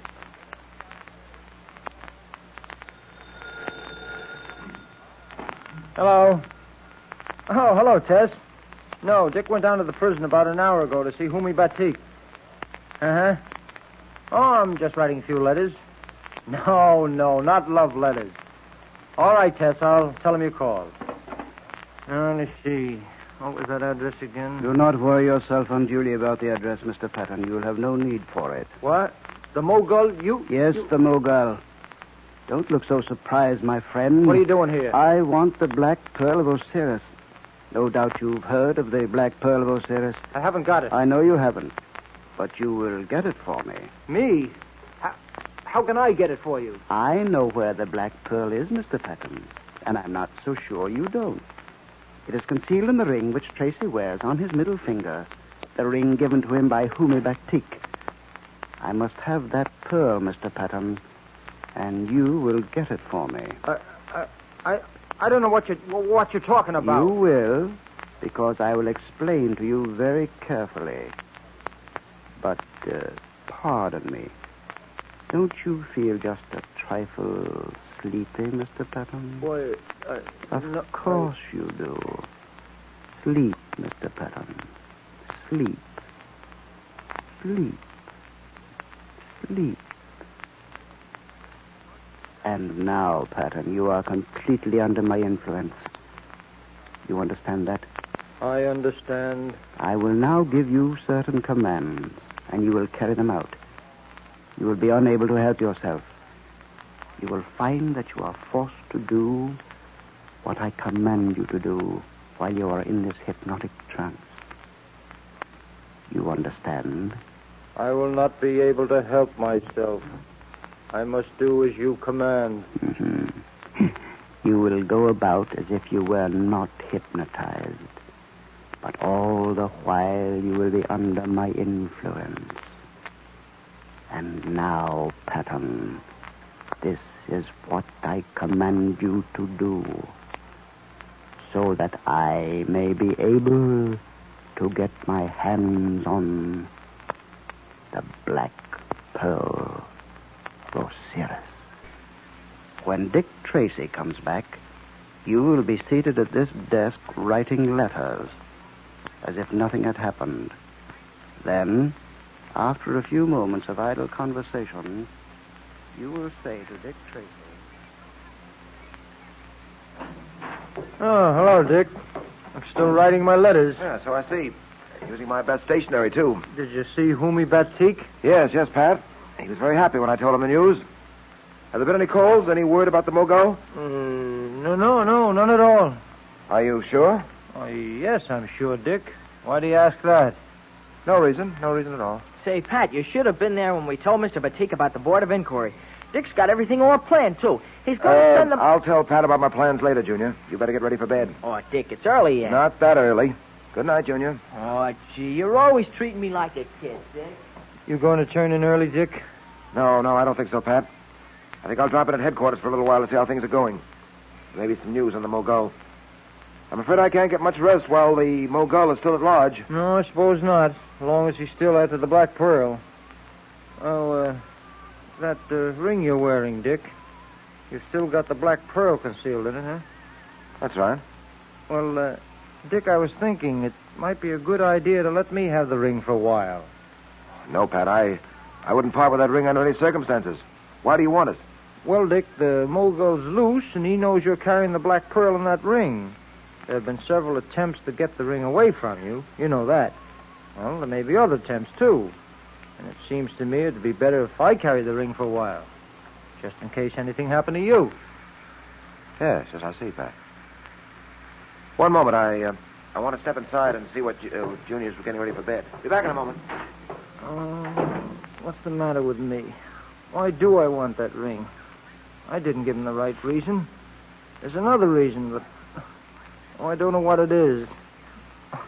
There's something wrong, but what I don't know, Yes, he's getting ready for bed, all right. Now, about that ring, Pat. Yes, the ring. Dick, don't you see my point? This fellow, the Mogul, will stop at nothing, not even another attempt to try to get it away from you. Don't you think that pearl would be much safer in my possession? Yes, I think your point's very well taken, Pat. As you say, it is possible that another attack may be made on me. Another attempt to get the pearl. The Mogul wouldn't be apt to suspect that you're carrying it. Here you are. Put the ring on your finger, Pat, and never take it off for an instant. Oh, I won't, Dick. I won't. Excuse me.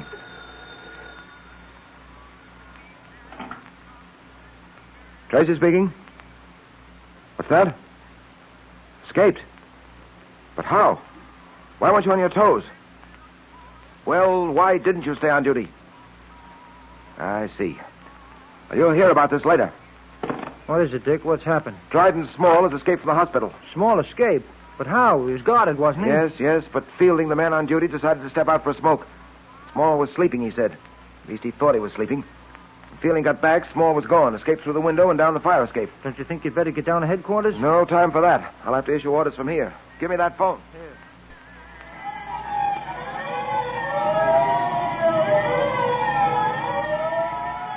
Wanted, Dryden Small, Egyptologist for grand larceny. Height 5 feet 8, gray hair, blue eyes, wears glasses. Escaped from City Hospital at 11 p.m. Make all reports to Dick Tracy at headquarters. That is all.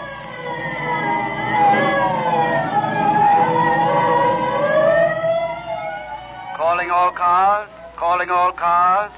Be on the lookout for a man answering this description. Height 5 feet 8, gray hair, blue eyes, wearing tortoiseshell glasses. All police cars in vicinity of City Hospital keep a double watch for this man. Escaped from City Hospital at 11 o'clock tonight. Wanted for grand larceny. That is all.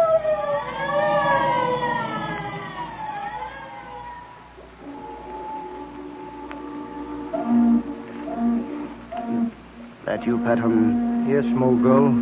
What do you want? Step in here, into this doorway. Is that your car at the curb? Yes, but never mind that. Where's the ring? You got it from Tracy, didn't you? Oh, yes. You make an excellent subject for a hypnotist, Patton. Give me the ring. Yes, Mogul. Just a moment, get it off my finger. Did you have any trouble getting it from Tracy? No, I guess I said what you told me to say, and he gave it to me. Here it is. Oh, good. Oh, I've wanted it a long time, and I wanted to get this ring and the pearl it contains. It will bring me a fortune, Patton. You've been a fine hypnotic subject and done an excellent job, old boy. Now listen to me. Listen carefully. It's now almost midnight. At the stroke of 12, you will wake up out of your hypnotic trance. You will remember nothing of what has happened. You will be unable to remember what you did with the ring or to whom you gave it. One moment, my friend. Tracy! Yes, Tracy, and I've got you covered. Put up your hands. Oh, he tricked me. Patton wasn't under my spell after all. Oh, yes. Patton was under your spell, all right. But I sensed that something was wrong. He wasn't himself. He didn't act normal somehow. I gave him the ring, all right, but I decided to follow him here even so, because Dryden Small escaped. I'm needed at headquarters. Small has escaped? Yes. The police are looking for him now, just as they're looking for you, my friend. Oh, you're very clever, Tracy. I'm afraid I may have underrated you. I'll know better in the future. You're not going to have very much of a future. I wouldn't be too sure of that, Tracy. Custody, and I was ungracious, and I was who had me in your custody, and I was ungracious, or shall I say, clever enough to escape. I should have thought of that cataleptic trance trick when you posed as dead. However, it's going to take more than a trance to get you free this time. What's that? Steady, Pat, steady. You're all right. Where am I? What are we doing here? How did we get here? You've been hypnotized, Pat. You're just coming out of it. Hypnotized? Me? What? Why, I don't remember anything at all, Dick. That's because I ordered you not to. Oh, this beats me. I don't know what it's all about. Well, I'll explain to you later, Pat. Meanwhile, we've wasted enough time. I'll trouble you for that ring, Mogul. Oh, yes, to be sure. The ring. The secret ring which contains the Black Pearl of Osiris. Yes. Hand it over and be quick about it. Well, under the circumstances, I suppose I'd better. There seems to be nothing else I can do at the moment. There is nothing you can do. Perhaps there is nothing he can do, Mr. Tracy. But I can do a great deal. Small! Dryden Small! How did you get here, Small? Very simple. After I made my escape from the hospital, I went at once to the Mogul's secret headquarters. I got there just in time to see him drive off. I followed in a taxi and stayed out of sight to see what was going to happen. Very clever of you, Small. I was never so glad to see anyone in my life. Thanks. Fortunately, I was on the spot and I saw everything. I saw Patton hand the ring over to the Mogul. You saw me hand over the ring? I saw you arrive, Tracy. Watched you as you slipped along in the shadows, keeping the Mogul covered. Isn't it too bad that you had no idea that I, too, was slipping along in the shadows, keeping you covered? Oh, good work, Small. If I had planned it myself, I couldn't have planned it any better. I intend to be well paid for what I've done, Mogul. Remember that? You will be well paid. Don't worry. Well, now, if you gentlemen are through congratulating each other and talking about the division of spoils, you might tell me what you intend to do with Patton and myself. Well, thanks to Small, Tracy, I still have the secret ring and the black pearl it contains. And as for you and Patton... Yes? As for me and Patton? Well, I think the best thing to do in your case, the best thing to do from the point of view of Mr. Small and myself, would be to put you and Mr. Patton out of the way for good. Yes, it seems to me that would be the best and only thing to do, Tracy. And we might as well do it now. Wait a minute. You can't do that, Mogul. And why not, Small? We've got these two just where we want them. We might as well get rid of them now. That's all right for you to say. You've got one murder on your hands now, and they can't hang you twice. But it's different with me. I may be in trouble with the police, but I'm not wanted for murder. And that's what this would let me in for. You're showing good sense at last, Small. That's enough, Tracy. Small, I'll handle this. That'll let you out. And now, Tracy... You forget I've got a gun, Mogul. Don't think I'm worried about Tracy, do you? But I am worried about myself. We've got the pearl and the ring, and that's what we're after. We're not going to kill Tracy and Patton. Oh, you're a fool, Small, a cowardly fool. Perhaps not so much of a fool as you think. Larceny is one thing, murder's another. Your car's standing at the curb. You've got the ring and the pearl. Let that be enough. Well, I see it will have to be. All right, Tracy. Patton, just stand where you are. Don't move. I'll trouble you both for your gun. What about it, Dick? We've got to get him up, Pat. All right. Small, get into the car and get it started while I keep these two covered. You're lucky, Tracy. If Small hadn't come along, you'd be dead by this time. You forget. If Small hadn't come along, I have you by this time. All right. But don't move. One false move and I'll put a bullet into you. Goodbye, Tracy. This is the last time we'll meet. I hope.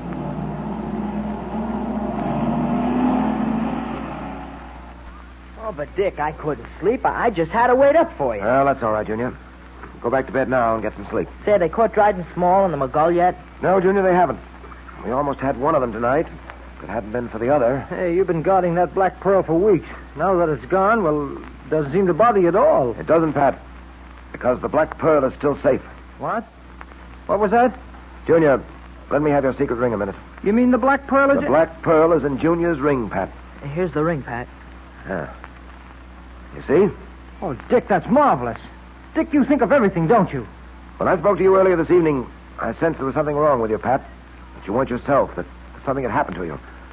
I don't know whether you remember that before I gave you the ring, I stepped into the bedroom to see if Junior was getting ready for bed. No, I don't remember, Dick. Just as the Mo girl said, I don't remember a thing that happened. Well, it was then that I changed the pearl from my ring into Junior's.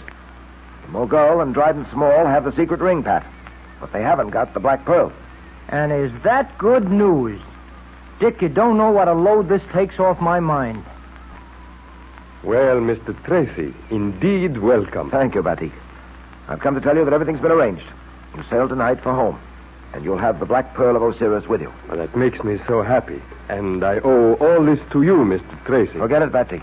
By the way, Mr. Tracy, I just noticed you are not wearing your ring. No, I'm afraid my secret ring is now in the possession of the Mogul. But the Black Pearl... It's safe. Have no fear. I'll deliver it to you tonight on the boat. Your departure must be kept secret. I've arranged to have you taken aboard tonight. But what of the Mogul and Dryden Small? You have still to catch them. I'll catch them. Don't worry about that. Perhaps I can help you, Mr. Tracy. You've done so much for me. Surely there is something I can do for you in return. No, thanks just the same, Batik. Although I do appreciate your offer. Well, perhaps at another time there will be another way in which I can help you. There must be. For I have determined to pay back the debt I owe you, Mr. Tracy. And someday I shall.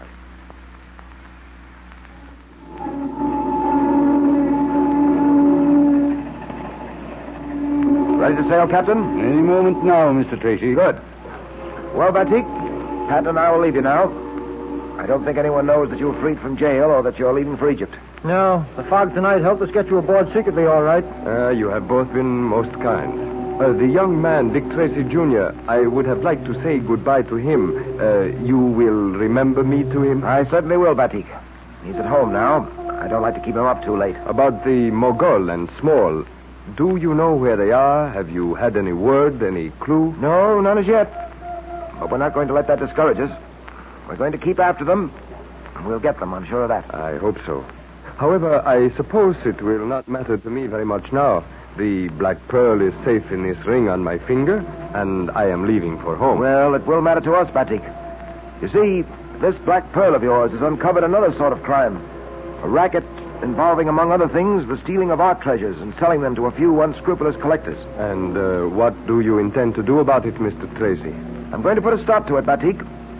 And my first move will be to get my hands on Dryden Small and the Mogul. And you think they are responsible? That once you have them, the case will be closed, eh? No, I'm afraid that'll only be the beginning.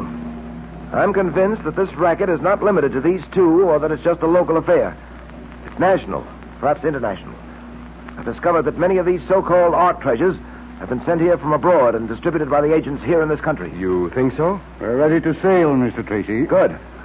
Well, goodbye, Batik. No, not goodbye, my friend. Only, as we say in Egyptian, mahu nahoni. Say, what does that mean? Well, it means auf Wiedersehen, au revoir, until we meet again. And so, mahu nahoni, my very dear friends.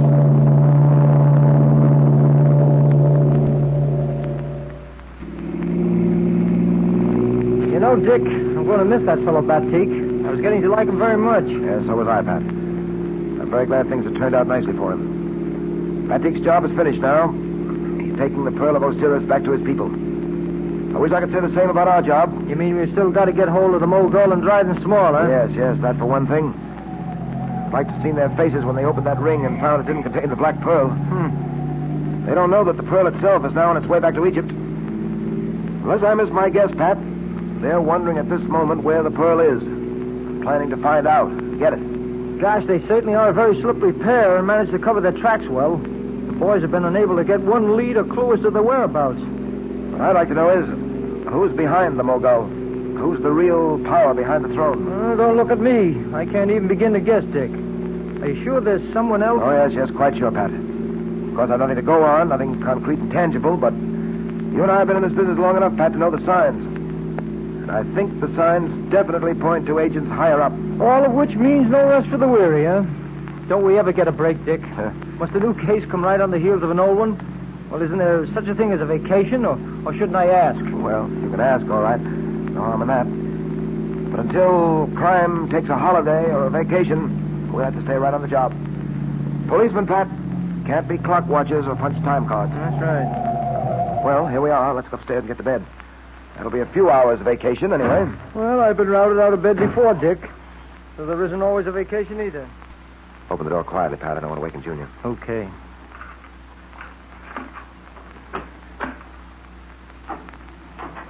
Well, here we are. Snap on the light, Pat. Right. Oh, I'm so tired, I think I could sleep for a week. Going right to bed, Dick? No, I want to finish the last chapter of a book I'm reading. Not a detective story, is it? No. It's a textbook, Pat, on scientific investigation. You ought to read it. There's a lot of interesting data in it about analysis of fingerprints, dust, and other pieces of evidence you may have. Yeah, well, some other time, perhaps. Tonight I'll leave all that to you. I'm going to bed. Well, pleasant dreams, Pat. Don't wake you. Don't worry, I won't. Dick! Yes? Come here, quick! What is it, Pat? Something wrong? I'll say there is. It's Junior. He's not here, Dick. He's gone. What? Gone? Yeah. Let's see. Bed's been slept in. Look there, Pat. That chair's been knocked over. There's been a struggle here. But who could have... Oh, Dick, what do you think? I think that the Mogul and Dryden Small came here to find the Black Pearl. Failing to find it, they took Junior with them when they left. Oh, but why? Why did they take Junior? Well, Pat, they intend to use Junior to force me to give up the pearl. They don't know that the pearl is now on its way back to Egypt with Humi Batik. Oh, we certainly succeeded in keeping Batik's departure secret. Too much of a secret, if you ask me, if it's going to endanger Junior. We have no way of knowing that, Pat.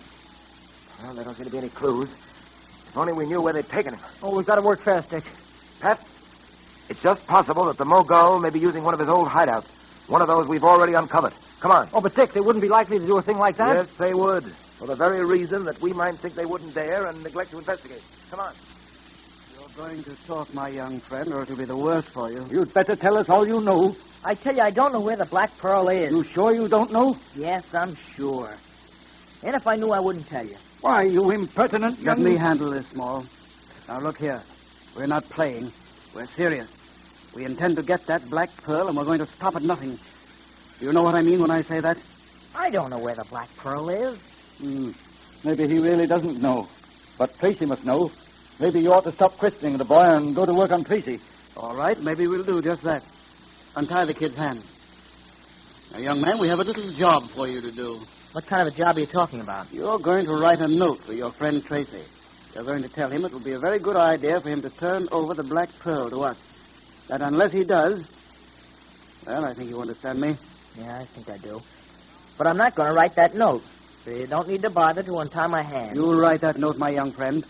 And it might be a good idea to write it before I lose my patience. There. His hands are untied. Yeah. Bring him over here to the desk and sit him down. All right, boy, come on. Now, here's some pen and paper. Write as I tell you. Dear Dick, I'm held prisoner. Dick, I am held prisoner. Prisoner? Yeah, go on. Prisoner by the Mogul and Dryden Small. By the Mogul and Dryden Small. They are forcing me to write this note. Forcing me to write this note. The Black Pearl must be turned over to the Mogul at once.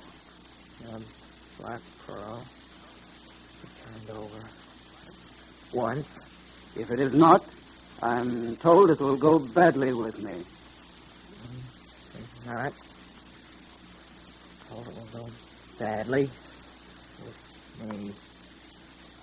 Now sign it. There. It's signed. Just one moment. Let me see that note. I wrote it just as you told me to. But these numbers you've written between some of the words, what do they mean? Those numbers? Why, well, It's they a code, don't. obviously. After the word prisoner, there's a number. And there are numbers following along after every word. He's written them very small, so we wouldn't see them too easy. This is a code, isn't it, my friend? Yes, it's a code, all right. I thought I could get a message through to Tracy, but I couldn't get away with it. You're too clever for me to fool you. Perhaps he's not as bright as we thought he was, Small. Trying to pull an obvious trick like that on us. Now, don't try any more tricks or you'll be sorry. Now, my young friend, you'll write this note to Mr. Tracy once again. This time without numbers. Messages have been coming through all day on that teletype. Still no clue to Junior's whereabouts. Oh, I'm getting sick with worry over that kid. We don't hear something soon, I'll... Oh, steady, Pat, steady. That's not helping, Junior. I'm just as anxious about him as you are, but it'd be a mistake for us to get panicky. We've got to keep ourselves under control. We're doing all we can. We can't do any more at the moment. Mr. Tracy? Yes? The letter just came for you, sir. Brought by messenger. Thanks. This may be something, Pat. Let's see. It is, Pat. It's a note from Junior. Oh, good. Look here. Dear Dick, I am held prisoner. Prisoner. By the Mogul and Dryden Small. Black Pearl. If you don't give it to them, it will be the worst. Let me see that. Oh, a note they forced the boy to write, that's all it is. Well, where are they keeping him? How are we going to get to him? It doesn't help us at all. I'm afraid it doesn't. It's a contract, anyway. Let me hold that note up to the light. I want to have a look at the watermark. Here it is. Oh, Dick, aren't we wasting time? Pat. Yeah? I think... Yes, I'm sure. We've got something. Have you really, Dick? Is it a clue? Right after the word prisoner. See that mark on the paper? Oh, yes.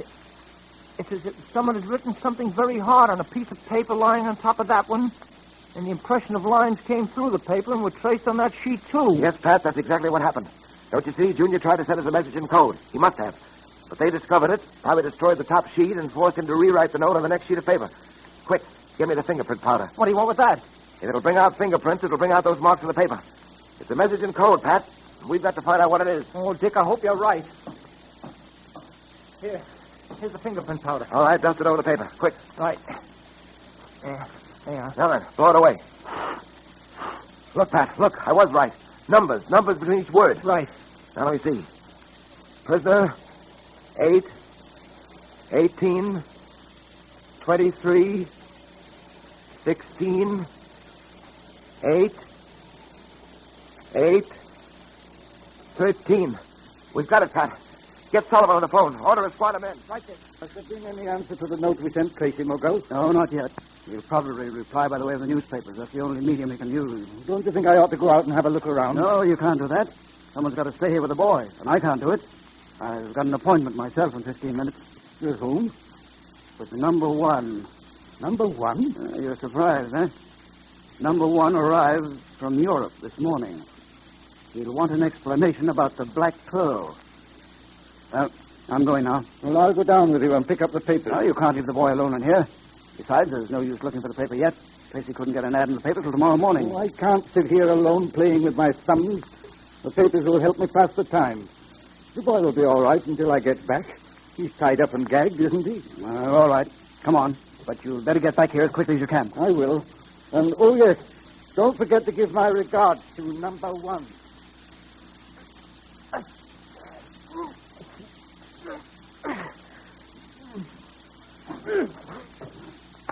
Well, my young friend, they seem to have tied you up rather neatly.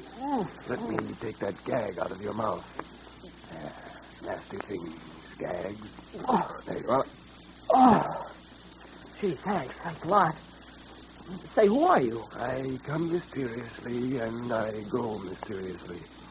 I have come this time to help you escape from those who seek to hold you prisoner. We must be quick. The gentleman called Small may return at any moment. Let me untie your hands. I don't know who you are or how you got here. I sure am glad. Thanks. Gosh, you sure are dressed in a queer way. Big black cape, which you're holding over your face, and a big black hat. Can't see your face at all. Who are you, huh? Don't be too curious. Does it matter so much who I am, so long as I help you? There. Your hands are unbound. Thanks a lot. Say, what's that? Police sirens. Ah, yes, they're searching the houses in this block looking for you. And Dick got my note. He's come. Yes, and quicker than I expected. The police must not find me here, especially Dick Tracy. Well, who are you? Can't you tell me that? Never mind who I am. All I want to do is to aid you and your friend, Dick Tracy. I go now as mysteriously as I came. Think of me as the unknown. Gosh, now I wonder who he was. The unknown, he called himself. Well, anyway, he helped me. If it hadn't been for him, I'd still be tied and gagged. He must be all right. Oh, gosh, they're looking for me. I gotta get out into the street.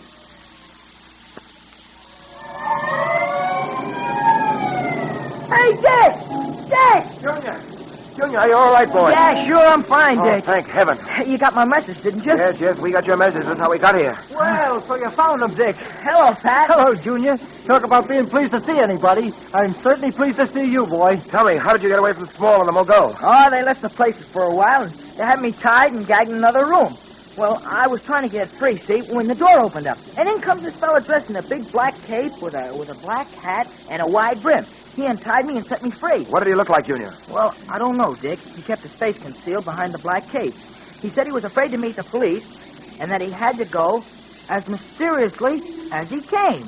Those are his exact words. And he also said we could call him the Unknown. The Unknown? Uh-huh. Does it make sense to you, Dick?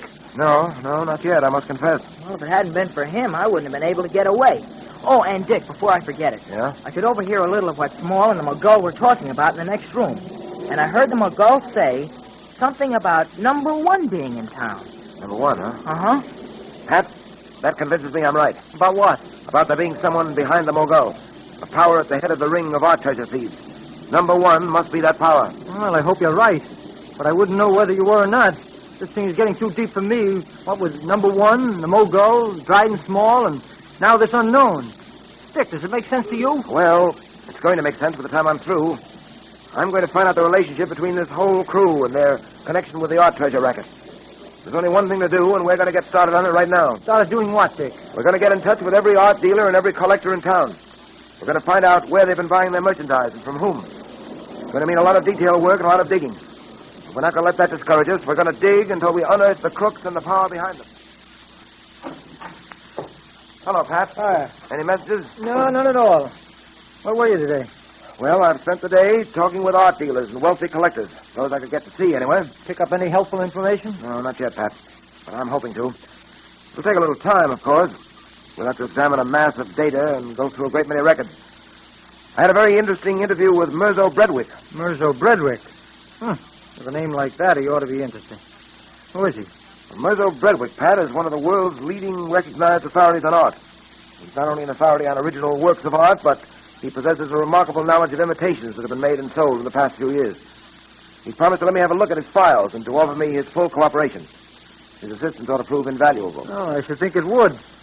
Any further reports on the Mogul and Dryden Small? No, some of the boys waited for them for several hours near the house in which they kept Junior, but they didn't show up. It's too bad we had to rush that place. If we'd been able to make a quiet raid, we wouldn't have warned them and frightened them off. Well, Junior's safety was all that mattered. At that moment, it was more important to rescue him than it was to trap Small and the Mogul.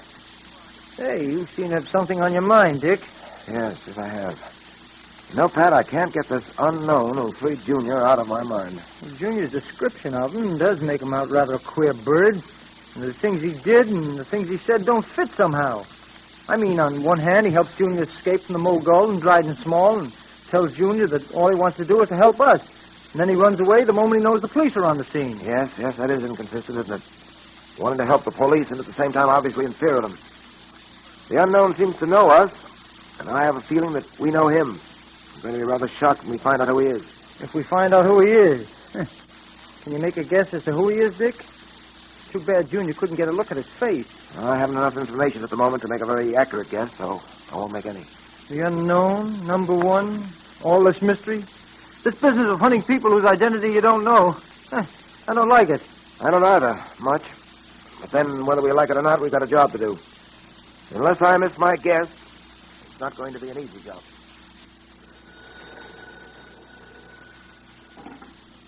Hello? Yes? Oh, it's you, McGill. Yes, this is Small. You say number one wants to see me? Well, what's it about? It's not about that Black Pearl, is it? Because it wasn't my fault, you know. What? Oh, it's about something else. All right.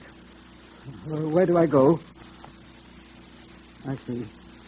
Number one sending a chauffeur to pick me up. All right. He knows enough to be careful, doesn't he? The people are combing the city for us. All right. I wonder what number one wants to see me about. Number girl said it wasn't about the Black Pearl. What? I wonder who that could be. That chauffeur couldn't have got here that quickly. That's the knock, all right. Must be the chauffeur. No one else would know the signal. Just a moment. Coming. What? Good evening, Guidance Small. What? I startled you? Who are you? You may call me the Unknown. The unknown? How do you know the signal? What do you want? I want you. Well, I've done nothing. Nothing, I tell you. Why do you turn so deathly white? Why do you tremble so?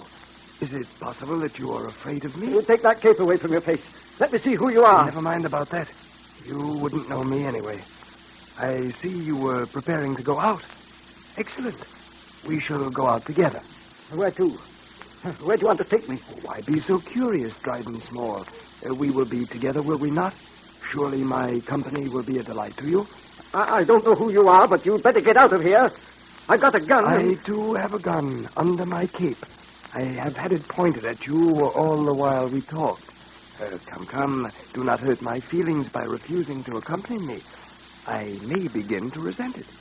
You wouldn't want to stir up my resentment, Dryden Small, would you? Now, will you come quietly? I'll come. Of course you will.